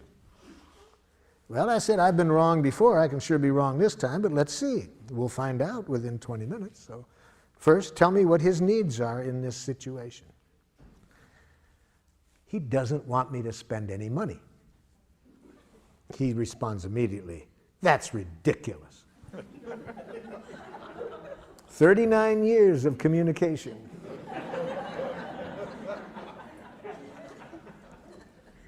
Now, first of all, doesn't want me to spend any money is not a need. See, needs and strategies need to be separated. They had been talking about how much money she could spend and not spend, but the more important issue there was whether who takes care of the checkbook. He unilaterally controlled the checkbook, which was really the main issue between them. See, but I'm saying I don't even want the couple to talk about the strategies or the solutions until the connection is there. When the connection is there, the conflicts usually resolve themselves. So I pointed out to her, no, that's not a need. And even if it was, notice he's saying that's not accurate. Well, she said, okay, let me then tell you what his needs are, Marshall. You see, he's just like his own father. They both have a depression mentality when it comes to money. I said, stop. Now I'm hearing psychoanalytic Jackal. And I was going to take another 39 years if you get into that. No, I'm not asking for an analysis of his personality. I'm saying, what are his needs? She didn't know. After 39 years, she had no awareness, consciousness of his needs. So I said to him, okay, well, she doesn't know. Why don't you tell her? Well, Marshall, let me tell you what her needs are. You see, she's a lovely woman, wonderful mother, a wonderful wife. But when it comes to money, she's totally irresponsible. Here comes another 39 years, you see. I ask for a need, and he gives me a diagnosis. And, of course, she immediately says, that's unfair. I said, hold it. So I could see they didn't have a need literacy, so I had to loan them my ears. So with Giraffe ears, of course, I'm conscious that all judgment, she's totally irresponsible, is a tragic expression of an unmet need. You see? So if she would have had these ears, they would have been able to resolve this in the first year of their marriage. But she didn't. She was taking it personally. So I helped them out. I said, when you say she's irresponsible, are you feeling frightened and need to be sure the family is protected economically? He said, that's exactly what I mean. Well, that wasn't what he'd been saying for 39 years. But he didn't know how to say his feelings and needs. Okay, so I've got his needs identified. He was scared, wanted to protect the family economically. I turned to his wife and said, could you tell me back what you heard him say? But because I did, one time I overdrew the checkbook when we were, first married, now he thinks, I said, excuse me.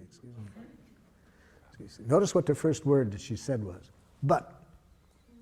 See, she doesn't know the cardinal giraffe rule.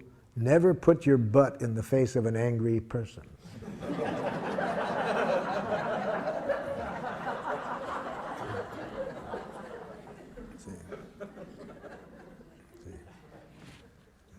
I said, what are his feelings and needs? But, no. What are his feelings and needs? Want me to repeat them? Yeah. I hear him saying he's scared. Well, but, no, hold it. calm down, calm down.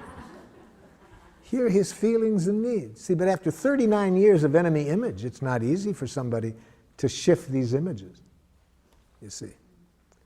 Once we get one of these images in our mind of the other person's wrongness, even when they are expressing their needs, we don't hear it. These enemy images are hard to get past, you see. So she's been seeing him as cheap and having this depression mentality for 39 years. See? So she can't see the human being behind her image. I said, let me repeat it again. I hear him saying he's scared because he needs to protect the family economically. Can you say back? Yeah, he thinks I'm irresponsible. Let's try it again. After 3 more repetitions, finally, she could hear his needs and feelings separate from her judgments. Finally. Yes? Did you try to empathize with her at any point? Or did you just keep repeating his need and try to get her to Yes. After I had tried twice to get her to hear it, I could see she was in too much pain to hear him. So I had to do what I was just demonstrating like this. Actually, I had needed to give her some emergency first aid empathy. So you did do that. Before I could pull her by the ears to get her to hear him. So if after I tried 2 times to pull the jackal by the ears, it's hard to do that because he keeps trying to bite, you know, then I back off. So it really hurts when you hear criticism. Yes, I mean, blah, blah, blah, blah, blah, blah. Yeah, and so you really need to be trusted. Yeah. Okay. Now I'd like to repeat what he said, and I'd like to have you tell me back what he heard. So yeah, I did have to do a little bit of cleaning up the mess before I could. See, every image that she's heard in the past, every criticism, which she'd heard for years she was irresponsible. Now it's hard for her to hear the need that was being expressed all along behind that. So finally I get her to hear his feelings and needs. Okay, we're halfway through. Now this much took me an hour. Okay, now I try to help her. So could you tell me now what your needs are? Well, just because I made them, you know, I overdrew the checkbook, you know, before, you know, that doesn't mean I'm going to do it again. He said, yes, but we could be out of money, but excuse me.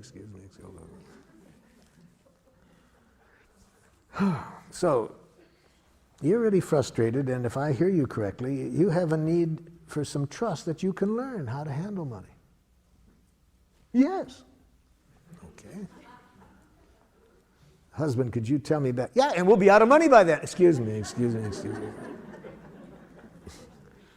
Can you tell me what her feelings and needs are? Would you like me to repeat it? Yes. Okay.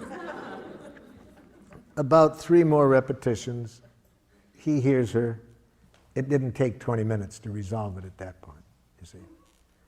Whenever I go into situations where there's been a lot of conflict, I don't even allow the people to talk about strategies until they're connected at the heart level. I was working with 2 tribes in northern Nigeria, one Christian tribe and one Muslim tribe. 1/4 of the population killed in 1 year. 1 out of 4 people killed. Took my colleague 6 months to get them to agree to come into a room together. During that 6 months, 60 people killed. So by the time it took us to get everybody into a room together, 60 people killed. So now it's not a husband and wife I have on opposite ends of the table, but the chiefs of 2 tribes. I start the same way I did with the husband and wife. I'd like to hear you express your needs. What needs are not being met? I'm pretty much guessing ahead of time I'm not going to get an answer to my question, because if people had been communicating at the need level, there wouldn't have been 100 people dead. So I wasn't surprised when instead of getting an answer to my question, I got this back. These people are murderers! Well, you've been trying to dominate us! See, I ask for needs, I get back diagnoses. So just as with the husband and wife, I put my ears on, translate each statement into a need, get the other side to hear it. It wasn't easy. I had to do a lot of first aid empathy to get, because like when I got this person behind murderers was, so you are frightened of any use of violence to resolve conflict and want some agreement to resolve it in some other way? Yes, exactly. Okay.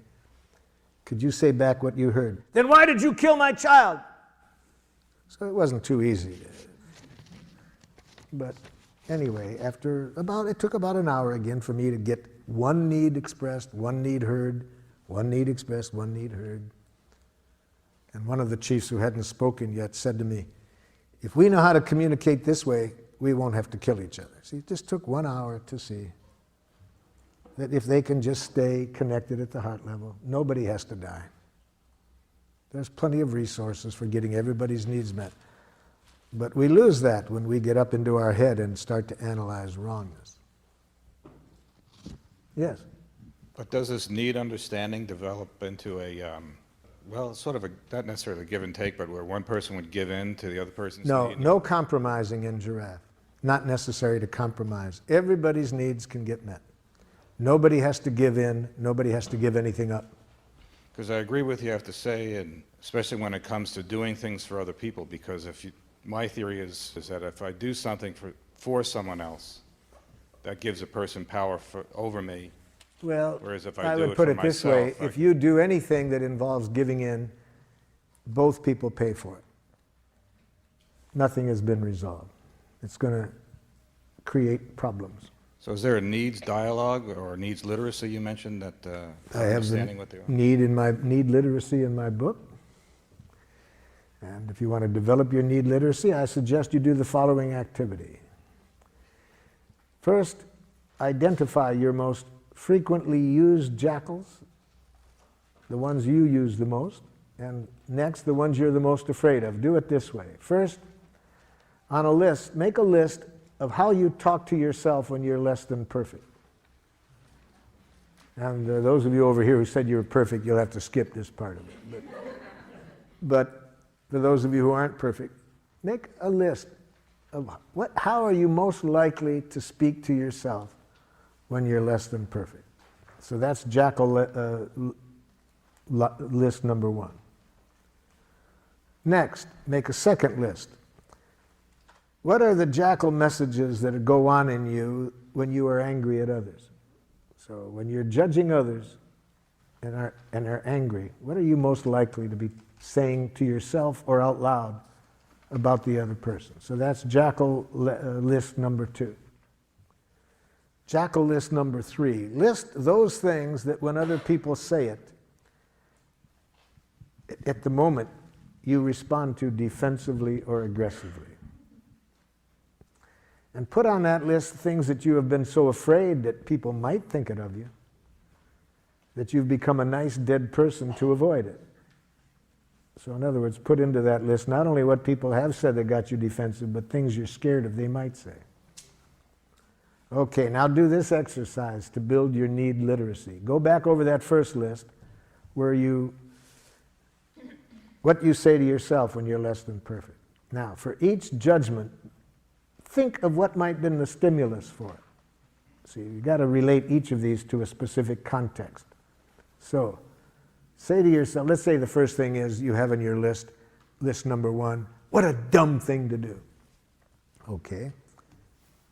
Think of what you might have done to stimulate that. Okay. Then put on giraffe ears and hear the need behind stupid. See, I'm saying that all judgments are tragic expressions of unmet needs. So ask yourself, when I say that to myself in that situation, how stupid, what need am I expressing through that judgment? What need of mine isn't getting met? And here's where you can use the list in my book. If you can't come up with it yourself, just look through the list and your body will tell you when you're getting close. Really, because, yeah, that's what my need is. See, the need comes much closer to the truth than any judgment you make of yourself. So do that for every item on the list. Second, what you tell yourself when you're angry at others. Again, identify concretely what the other person might have done to stimulate this. Then ask yourself this question: when I judge people as idiots for doing that, what need of mine was not being met in that situation? Again, try to guess it without my list, but if you can't find it, look through my list to find one that comes closest. The third list, what others say to you to get you defensive. Practice putting on the giraffe ears. Imagine what you did to stimulate it. And in that situation, guess what the other person's needs were that weren't getting met. So you see, it's just learning a new language, learning for every time there are these jackal judgments, to as quickly as possible to bring yourself back to life. Or more specifically, connect to needs. Needs are life. Yes? My question is, I never know what to do when I know I'm never going to meet another person's, expectations of me. Yes.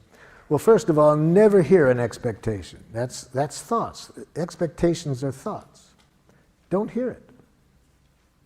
Don't even hear expectations. Hear what the need is. What is the need that the person is asking for you to meet? You don't want to live up to expectations, but it is fun to meet needs. Do you think that that human beings can always meet other people's needs if they're real? All of our needs can be met. I don't think you have to do it. There's several billion other people that could meet the other person's needs. Even if you could do it, you may choose not to. I see. And that won't be a problem.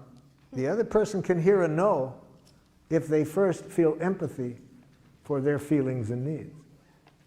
That will leave them feeling at least that their feelings and needs matter. Right. That makes sense. Yes. But then again, you have to know how to say no in giraffe. That would be good for me to learn. Well, let me help you out. Never use the following words when you're saying no in giraffe. No.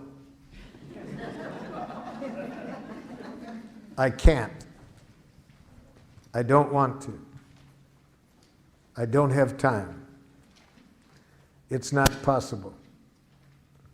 Okay. Now you know how not to do it, right? Now here's how you do it. To say no in giraffe, you need to be conscious that a no is a poor expression of a need. So say the need that keeps you from saying yes. No. So if you had giraffe ears on just now, you wouldn't have heard me saying no. You would have said, what is Marshall's need that's keeping him from saying yes? And you might have said back to me, Marshall, are you having a need for completion of other things you'd like to do right now? You see? You would have tried to hear the need behind the no. So what I said is, all no's are tragic expressions of a need. So say the need that keeps you from saying yes. Don't say no. The way that I have this framed, I feel as though I am responding to a person's expectations. So it's a work environment.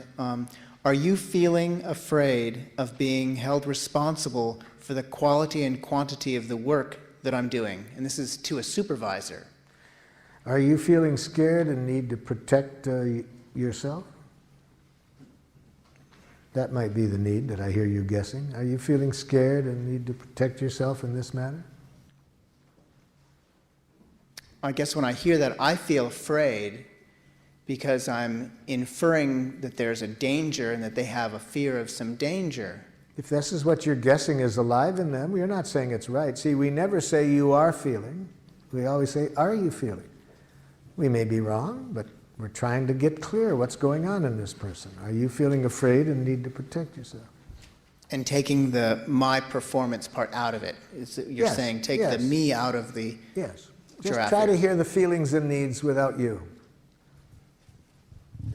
We know what that is in this situation. They're talking to you about some things you've done or haven't done. So in the context, we're pretty clear what's going on. What we want to hear now is their feelings and needs. Are you feeling scared and need to protect yourself in this matter? Now, if this is in many settings where the people are not used to having feelings dealt with, the other person might get very upset with having their feelings being talked about. In which case you do it silently. But if you're a giraffe, you hear feelings and needs in every message. Whether you do it out loud or not, Politically, we adjust when we might do it out loud. But we don't allow anything else into our consciousness except this other person's feelings and needs. I think you said earlier that there's no compromise in giraffe communication. Yes. And so I would find it instructional to know how the problem between the husband and wife was resolved. Yes. And how it was a win-win situation for both of them. First, once there is empathy, people feel that their feelings and needs matter, which is done through the empathy. You don't have the competitiveness, you don't have the charge. So here's how it went. After they both heard each other, he heard that it would really hurt for her not to be trusted, that she could learn. And once he felt really understood how scared he was that if she were to do what she did when they first got married and overdraw the account, she could hear that he wanted to protect the family. I think most 6-year-old children could resolve the conflicts that get nations into wars in which thousands are killed if you gave the 6-year-olds, you said, look, here are the needs on both sides. Here are the resources. I'm confident most 6-year-olds could solve the conflict. So in this, it doesn't take a genius. What did it do? She said, I want a trial period to learn how to do it. First he said, I'm scared because, you could go through a lot of money learning. So she agreed that during the trial period he would supervise her until he felt comfortable that she knew how to do it. Okay, that took about 7 minutes. But they hadn't been able to get to that in 39 years because of all the enemy images, the hurt, and so forth.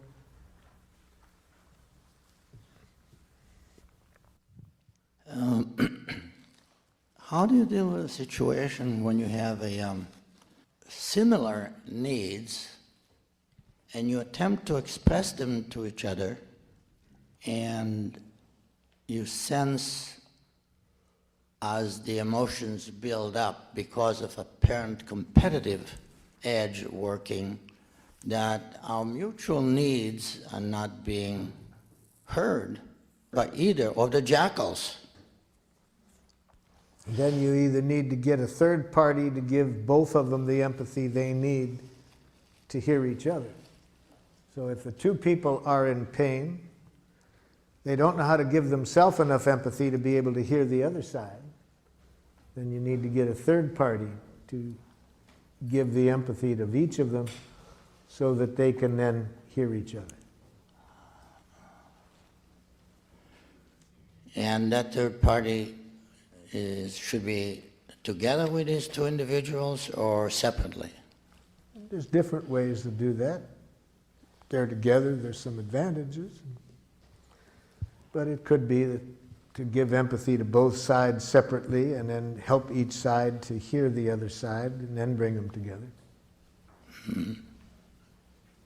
Thank you.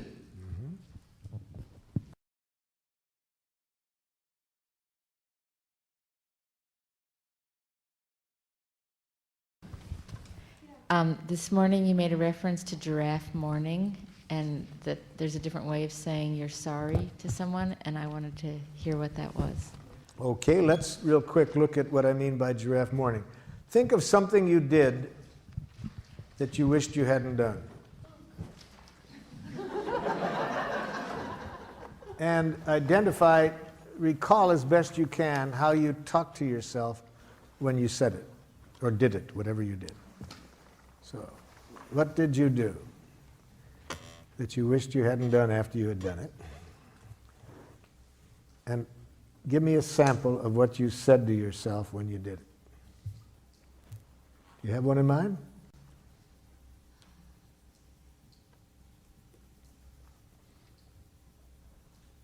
Okay. That I was feeling defensive and I criticized someone.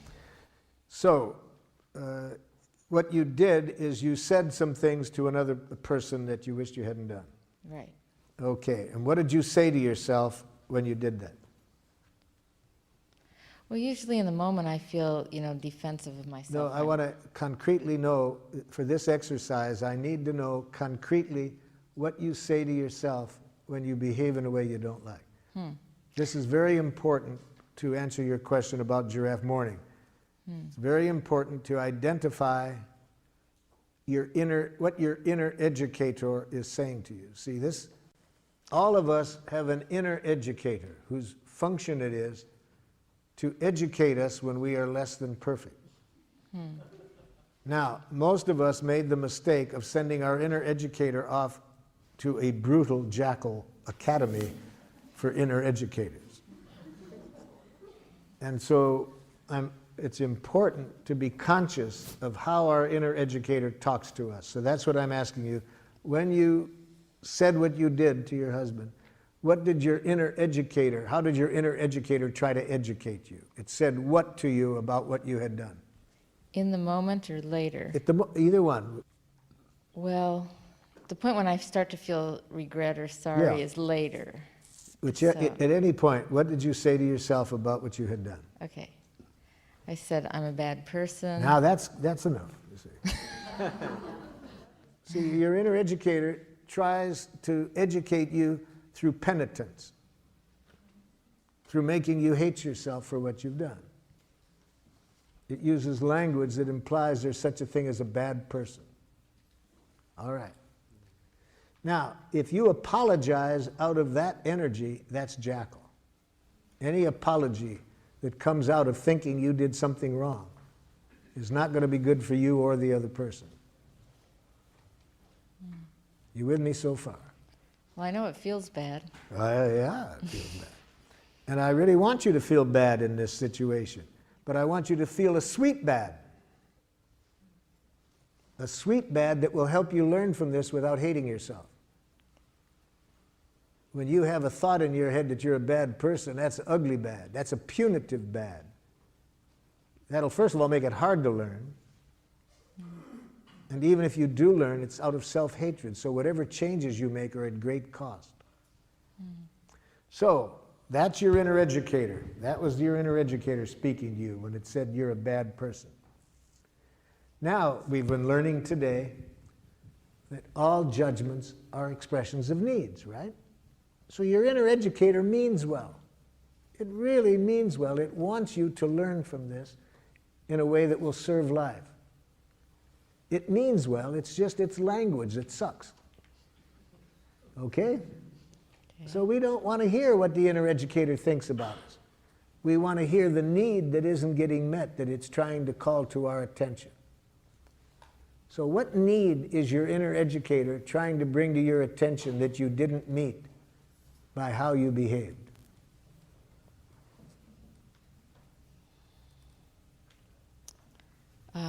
A need to be in relationship with the other person. A need in what kind of relationship? A mutual understanding, Yeah. respectful. Right. So it didn't meet your need for respecting and understanding the other person. Yeah. And how do you feel when that need isn't met?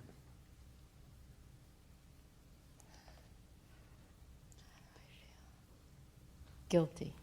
Then you still got the bad person image in mind. See, Yeah. if you still think you're bad, if there's any thinking still going on, that guilt comes from the judgment. Well, I feel separate and isolated. But how do you feel? What emotion do you feel about not meeting your own needs for understanding and respecting? See, the guilt comes from that image of bad person, but what feeling comes from not meeting your need to respond to this person with respect and understanding? Sad. That's a sweet pain. See, that's giraffe mourning. So if you say to the person, you know, the way I talk to you, I feel really sad. It doesn't meet my need for respecting you and understanding you. You see, there's no image in there that I'm a bad person. I'm sad. I didn't meet my own need for respecting and understanding you. Check with the other person what they'd rather hear. Whether they'd rather hear the giraffe mourning or the apology that you're a bad person. Yes. I'm having a little problem trying to find the teeth in this model somehow. it seems like everything is, even though we're talking that it's on a feeling level, everything seems, the way I'm interpreting anyways, is sort of on a mental level as opposed to an emotional level.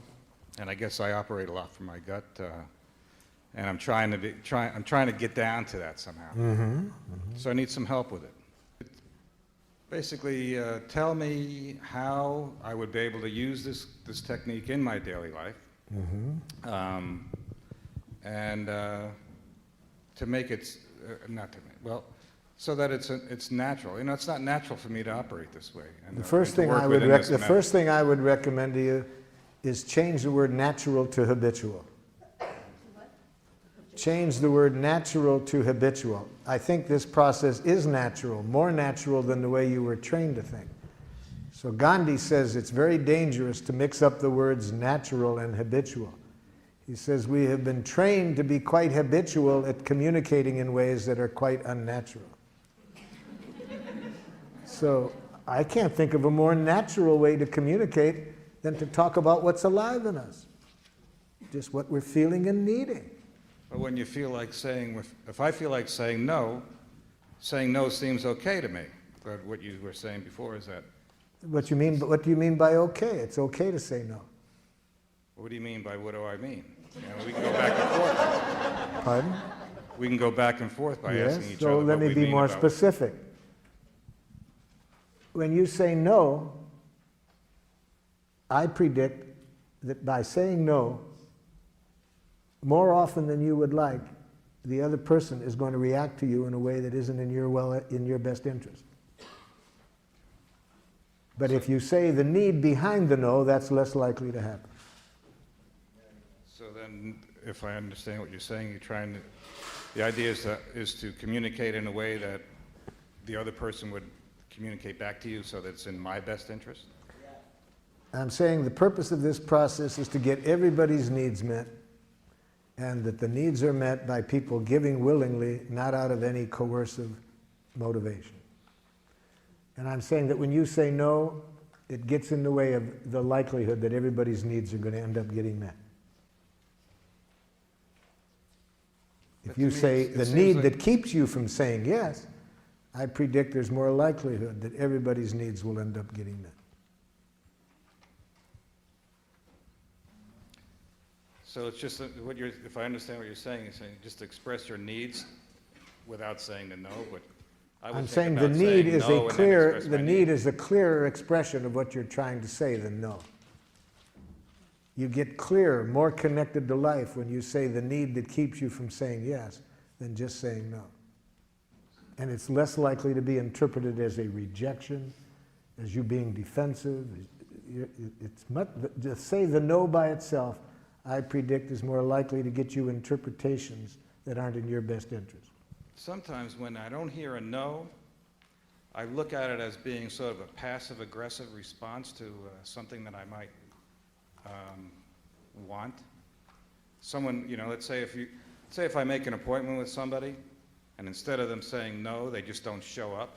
Yes. And then they give me a reason why they don't show up. I'm not suggesting that. I'm not suggesting that response. I'm suggesting that I would have liked that person to have told you honestly at the time what their need was. I think if they had done that, you wouldn't have gotten into that situation.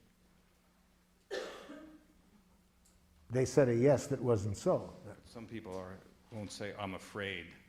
Pardon? Let's say if the reason is that they're afraid to. It would depend a lot on what has happened in the past to them when they have said no in whatever way they did it.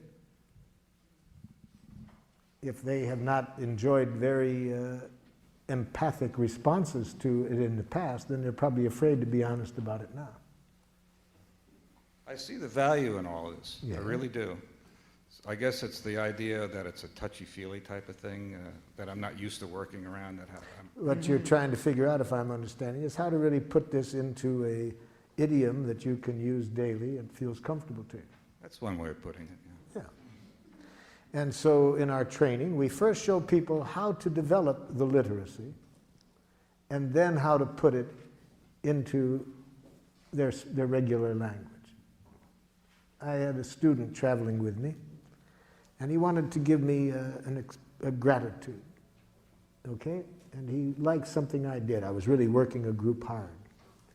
And during the break, he said, "Dictator." That was Giraffe. Because he knew that I knew what he was reacting to. He knew I wouldn't hear a judgment. He knew I would guess in there what he was feeling and needing. You see, so he could say that to me, dictator. So after we really know how to clearly identify our feelings, needs, requests, then we can start to put it into a language that can connect us with the people we're speaking with. But at this stage of the day, after one day, I'm still working with you on making sure you understand what a feeling and a need is, because if you don't really understand that, it's going to be hard to know how to then put it into your idiom. I guess I'm a recovering New York Jackal, you know. I'm getting the impression that apology isn't really the best service of being a giraffe. And I'd like to know if you could model, I'd like to see you model for me an acknowledgement of missing the mark, sinning courageously. If you recall earlier, I showed an example of that where I showed the person saying, "I feel sad. I would have liked to have responded with more understanding than I did."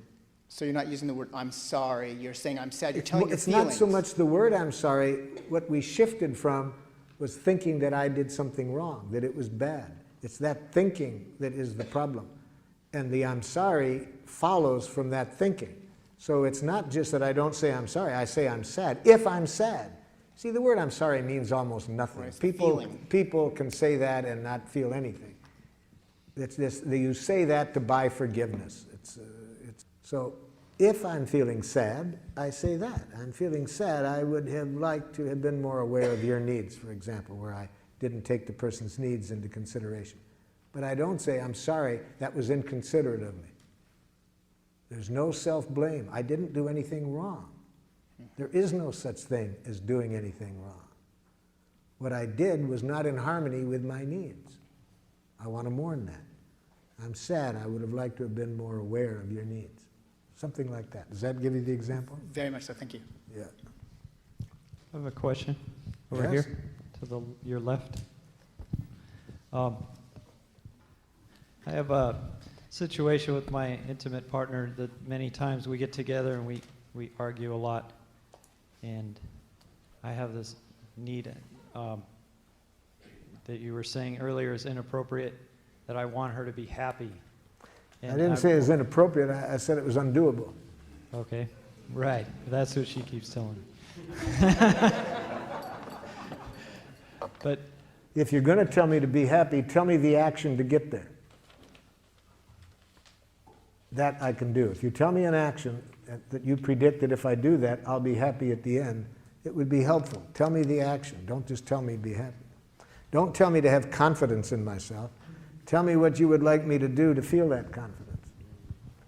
The action will get me there, but just telling me what to feel puts me into a paradoxical bind. okay. Well, one of the other things would be when we get together, I don't necessarily want to be going somewhere with her if she's not in a good mood at that time, or if there's some kind of tenseness or Then something. empathize with why I'm not in a good mood and I'll be in one. But telling me that I got to be in a better mood for you to want to go with me gets me in a worse mood. Okay.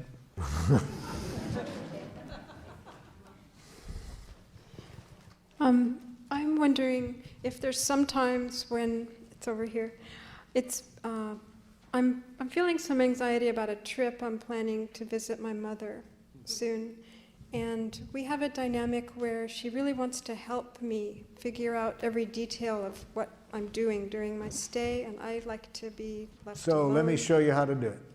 And I'm afraid that if I talk to her like this, it's going to make matters much worse. Okay, then we'll teach you how, if it does, we'll show you how to enjoy it when it gets worse. Okay. But first, let me show you the first thing to do. If we want a person to consider another behavior than the one they're doing, start the communication by showing them that what they're doing is the most precious thing they could be doing. this way, empathy. Start by empathizing with Mother's intent in behaving as she does. Mother, I'm guessing that when you jump in and want to show me all the things that could be done, you really care a lot about my enjoying myself on this trip and want to be sure you support that. Oh, yes, there's a lot of things. Blah, blah. Yeah, so it's really very important to you that I have a good time and you want to contribute to it. Yeah. That's step one. See what I mean? That's what I mean by starting, by showing you understand. Now, the more we're concerned about that behavior, the more important it is to start with this. See, that's why when I work in prisons and this person has been sexually molesting people or raping people, if I would like this person to find another way of behaving, the first thing I got to do is make sure they don't hate themselves for what they're doing. The more they hate themselves for what they're doing, the more they'll continue doing it.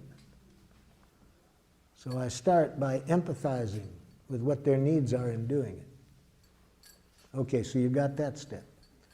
The next step, what we started off the day with, I tell honestly how I feel. And Mom, I'm feeling torn right now because I'm grateful for your intent. But I really have a need to kind of make my own choices here because I think it'd be very hard for anybody else to really know what I need, and I need this space to figure it out for myself. So would you tell me what you heard me say, Mother, so I can see if I'm making myself clear?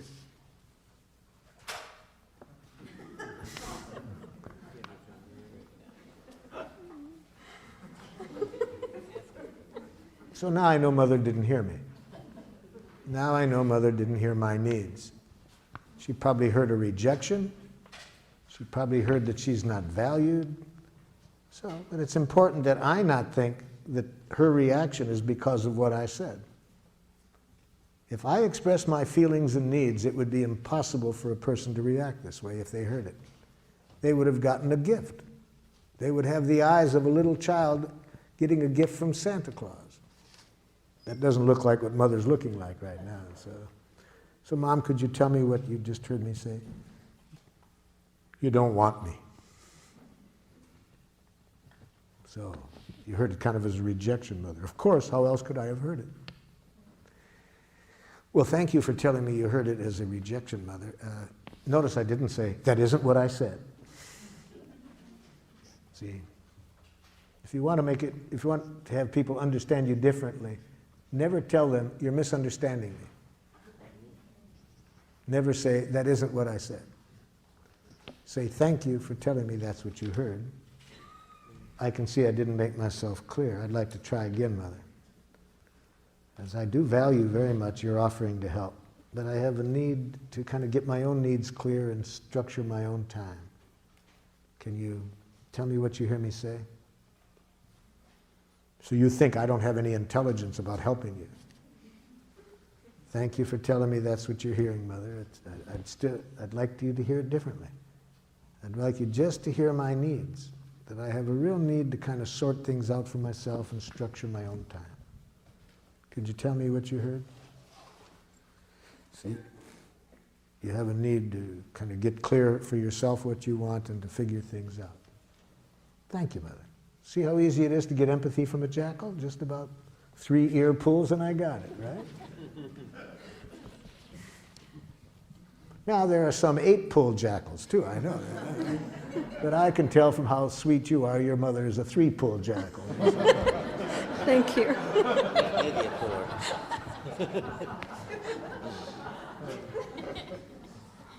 Yes. You mentioned earlier this morning about enjoying suffering. Could you elaborate on that? Oh yes, that's very important. Thank you for bringing back to me about it. Okay, a friend of yours says this to you. I'm a nothing. I'll never amount to anything. Look, I'm an assistant clerk at age 45. And my brother's a head of his company. And my sister is a top attorney. And I'm a nothing. Okay? Now, to enjoy this person's suffering, we have to release ourselves from 2 kinds of responsibility. First, that we didn't cause the pain. And we want to release ourselves from that, especially when the other person is trying to make us believe we did cause the pain. See, so if this person had started, and you're at fault for all of this, why am I nothing? Especially when a person says that, we do not want to in any way think we caused this person's pain, because you can't cause another person's psychological pain. Well, in this case, the person wasn't saying that, so that's pretty easy to liberate ourselves from feeling responsible. But the second one is the hard one. To think we have to fix it, to make the person feel better. The more we think it's our job to make a person feel better, the more we're going to make it worse. Because you can't fix people. The good news is you don't have to. There is a very powerful healing energy always available if we don't block it. And how do we block that energy? By trying to fix things ourselves. So how do we help that energy do the job? By empathy. And empathy requires presence, just to be present. When we are just present, when we are remembering the Buddha's advice, don't do something, stand there. When we do that, and that energy works through us, there is a precious connection between that person and us. And that precious connection is what I mean by enjoy the pain, to enjoy that precious connection. And whether this person's feeling joy or pain, if we are present there with them, that's what I mean. But we block that beautiful energy whenever we step in and think we have to fix things. So if we say, oh, there, you'll feel better, it'll get over it, we make it worse. When we start to give advice, we make it worse. So what does that look like? So you're feeling really discouraged and really would like to have achieved more in your life at this moment than you've done. Yes, I've had every opportunity, and look at me, I've just never made use of anything, you know. So you're really discouraged and frustrated and would really have liked to have made different use of some things than you have. Yeah. See, I'm just present, not trying to fix it. And when that happens, there's a very precious connection. That's what I mean by enjoyment. And that precious connection does the healing, not your advice, not your whatever. Yes? Can you clarify the distinction between empathizing and sort of encouraging and supporting the soap opera of, you know, somebody who is somebody who's suffering, and sometimes by being there, it's sort of a subtle encouragement as opposed to the subtle encouragement that I think you're talking about comes about when this person is talking about what happened to them for the 50th time you've heard the story. So if I'm really listening to them, I don't hear what they talk about the past, because I know that the more they talk about the past, the less healing will take place. Right. So I interrupt. But I interrupt to bring the conversation to life. They're talking about the past, and I interrupt and I say, excuse me, but it sounds like right now you're still feeling hurt because your need for respect wasn't met in that. See, because just letting them talk about the past and asking them questions about what happened about the past is to just keep the soap opera going. So I interrupt when they talk about the past, because we don't heal by talking about the past. We heal by talking about what's alive in us right now, stimulated by the past. But it's what's here now. And when I connect at that level, they won't keep talking about it. They'll heal. Last question, and then I'm going to get into the subject that I'd like to cover before the end. Yes?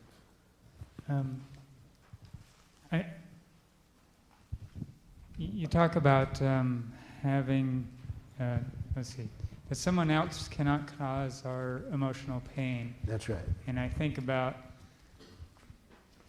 the abuse that I grew up with and that I see in Yes. a lot of families, Yes. and the suffering that I've Yes. experienced throughout my life, and Yes. through my recovery and all that. And yes, and other people were a stimulus for your suffering. And you were a participant by how you dealt with it. For example, if you followed me in my work, you would see this very clearly. In places like Rwanda, Burundi, Sierra Leone, I'm working with people that have had their families killed. Some of those people have such rage that all they live for, moment by moment, is the possibility of vengeance. Others have no anger, have never had anger. Same exact stimulus. They have deep feelings, but not rage. So it is not the stimulus that determines how our emotional reaction is. That part is up to us. I work with some women, unfortunately a lot, who have been raped. And some of them feel shame, deep shame. Some feel rage. Some feel other things. So the same stimulus depends how people take it, whether they feel shame, rage, or other things. I'm working with a woman from Rwanda who had, she heard her 3 children being killed because she got to underneath the sink, hid underneath the sink in time. Her children didn't make it to the hiding place in time. They got killed. She heard them. She heard her husband being killed and her brother. She had to stay underneath there 11 days to save her own life because they stayed in the house after they killed the family. This woman has deep feelings, but never once has she had the kind of anger that makes her want to get vengeance. She's put all of her feelings, and lots of them, into preventing this happening to anybody else. You see? So the way she looked at it leads her to want to prevent this happening to anybody else. She came to my workshop because she wanted to know how to deal with the rage toward her from other people in her tribe who are furious with her that she won't join their efforts to kill the other people. Same stimulus, quite different reactions. Okay, so I had the stimulus, and somewhere I learned how to deal with it in the way that I had dealt with it, and I'm learning to change that now. Yes. The worst thing, of course, would be, no matter how you did choose to deal with it, is to think there was something wrong with how you chose to deal with it. I'm not wanting us to get into one way is right or wrong. I'm just saying that no matter what happens to us, the other person's responsible for what they did. I'm not saying the other person doesn't have responsibility. That's my question about accountability. That person's responsible for what they did and why they did it. We're responsible for how we deal with that.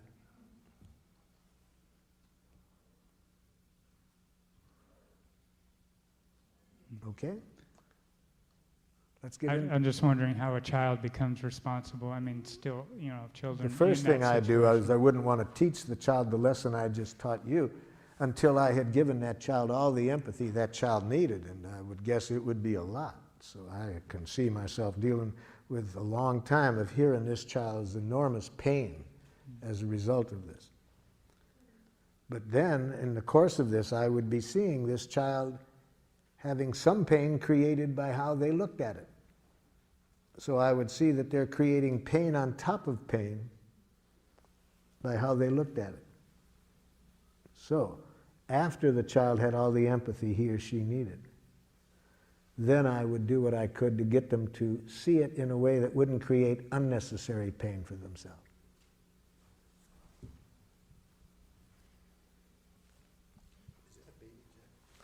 This is a baby jackal, yes. Okay, now what I'd like to do in the precious time that we have left, deal with a very important part of Giraffe, because I wouldn't want you to get the idea that nonviolent communication is solely interested in conflict resolution, because it's equally interested in celebration. How can we celebrate life? In fact, the part that I've left for 10 minutes before the end is in some respects the most important part, because it's where we get the fuel to stay giraffe in what's often a very jackalish world. See? So it's going to be pretty hard to make this radical transformation back to our nature in many situations unless we're getting plenty of fuel. Now, where does the fuel come from? The fuel comes from celebration. And what kind of celebration? It comes from saying thank you in Giraffe. So let's see now in the last minutes how we celebrate by saying thank you in Giraffe, expressing gratitude in Giraffe. And first, I'd like to remind you of how jackals say thank you. You did a good job on that paper. You are a very kind person. You're a good dancer. Can you see why that's jackal? Moralistic judgments. Positive moralistic judgments are equally as violent in my estimation as negative ones. Namely, they reinforce the idea that the negative exists. If I say you're a kind person, I'm implying there's such a thing as an unkind person. I'm also implying that I'm the judge that knows the difference. So no more praise or compliments, okay? No more praise or compliments. Especially when you intend them as a reward. That's the ultimate dehumanization, to use thank you as a reward. To say it for the purpose of trying to reinforce something, to get the person to continue doing it. It's like sending what goes on at dog obedience school? See? Punishment and reward, see? So giving a compliment or praise for the purpose of reinforcement is giving the dog something to eat to reinforce it for something. Well, people are not for that treatment. And it destroys the beauty of thank you. When people have to wonder, is this being said out of that energy? But it works. What does Jackal? Studies in management indicate that if managers praise and compliment employees daily, production goes up. Studies in school show that if teachers praise and compliment students daily, they work harder. Jackal, take another look at the research. I think you'll see that that only works for a very short time, until people see the manipulation. And then it no longer works. And it destroys the beauty of thank you, because now you cannot even trust gratitude without wondering whether it's being used as a reinforcement, as a reward. Well, what about if I want to build up the other person's self-esteem? What's wrong with that? So, Jackal, you don't see the irony of that? What? If the other person can only like themselves when you compliment them, they have no self-esteem. You've just addicted them to your rewards. That they only feel good when you say something about them. They have no self-esteem. Okay. How does a giraffe say thank you? Or gratitude? First, there's three things that are involved in a giraffe expression of gratitude that give us energy to keep being a giraffe. See, the first thing in a giraffe expression of gratitude is we bring to this other person's attention concretely what they have done that has made life more wonderful for us. See, that's what we need to do daily. We need to bring our consciousness and attention to the power that each one of us has to make life more wonderful. Each of us is a powerhouse. We have words that have the power to contribute to making people's lives more wonderful. We have touch. We can touch people in ways that can make life more wonderful. We can provide services for people. We are powerhouses. The more we remember this, we'll not get caught up in any violent games. Why would we use our energy any way other than to make life wonderful when we remember that we have this power? So that's one thing we got to make clear in our expression of gratitude. Specifically what the person did, not some vague generality. For example, a woman in Geneva, Switzerland came up to me at the end of a workshop. Here's what she said to me. "You're brilliant." I said, "It doesn't help." She said, "What do you mean?" I said, "You know, ma'am, I have been called a lot of names in my life. Really, I have. Some positive and some far less than positive. And I can never recall learning anything valuable by somebody telling me what I am. I think there's zero information value in being told what you are. And great danger, you might believe it. And it's just as dangerous to believe that you're smart as that you're stupid. Both of them reduce you to a thing. You see, we're much more than either of those. But I can see in your eyes that you want to express some gratitude. Yes, and I want to receive it, but it doesn't help me to be told what I am. Well, what do you need to hear? What did I do to make life more wonderful for you? Well, you're so intelligent. No, it doesn't help. Doesn't help. What did I do? Oh, I got you. She opens up her notebook. She showed me 2 things that I had said that she had written down. She put a big star by them. See, that helps me now. Okay, that helps me to know that somehow my saying those 2 things made this person's life more wonderful. So that's the first thing we need to say in appreciation. We need to bring to the person's attention concretely what they did that made life more wonderful. Second, at the moment we're giving the gratitude, to say how we feel at that moment about the person having done that. So I said to this woman, could you tell me how you feel now as a result of my having said those 2 things? She said, hopeful and relieved. Oh, hopeful and relieved.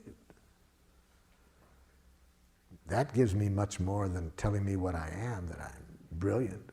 Just to know that somehow my saying those 2 things, now this person feels hopeful and relieved.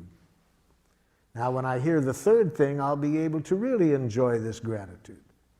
I said, what need of yours was fulfilled by my saying what I did that leaves you feeling hopeful and relieved?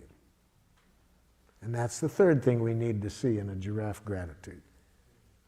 She said, I have an 18-year-old son. I've never been able to connect with him. It's been very painful that we never can connect, and I have needed some direction to help me connect with him. Those 2 things you said met my need for some concrete direction. So, had she expressed her gratitude in giraffe, she would have said, Marshall, when you said these 2 things, showed me what the 2 things were. It leaves me feeling hopeful and relieved. It meets a need of mine to connect with my son in a way that I want. Okay? That's how we say gratitude in giraffe, those 3 things. And it's also important how we receive gratitude. Let me show you how a jackal receives gratitude.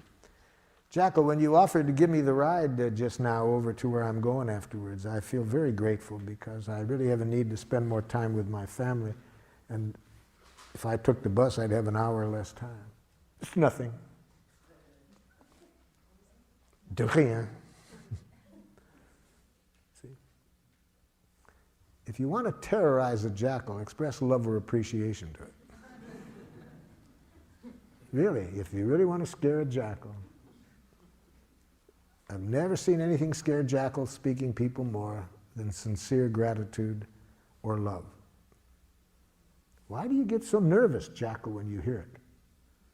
Well, I don't know that I deserved it. See, jackals have this dangerous concept in their head, deserve. It's a very violent concept. See, it implies that you have to deserve appreciation. You do deserve punishment if you behave in a certain way. See, the concept of deserve is a key ingredient in a violent way of life.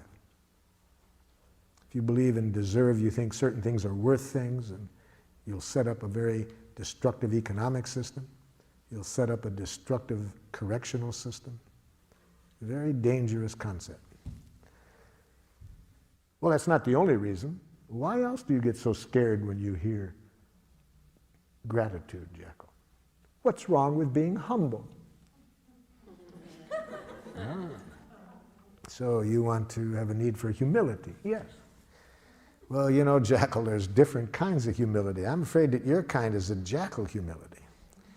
I think your kind is the kind that Golda Meir, the Israeli prime minister, was reacting to when she said to one of her politicians, "Don't be so humble, you're not that great."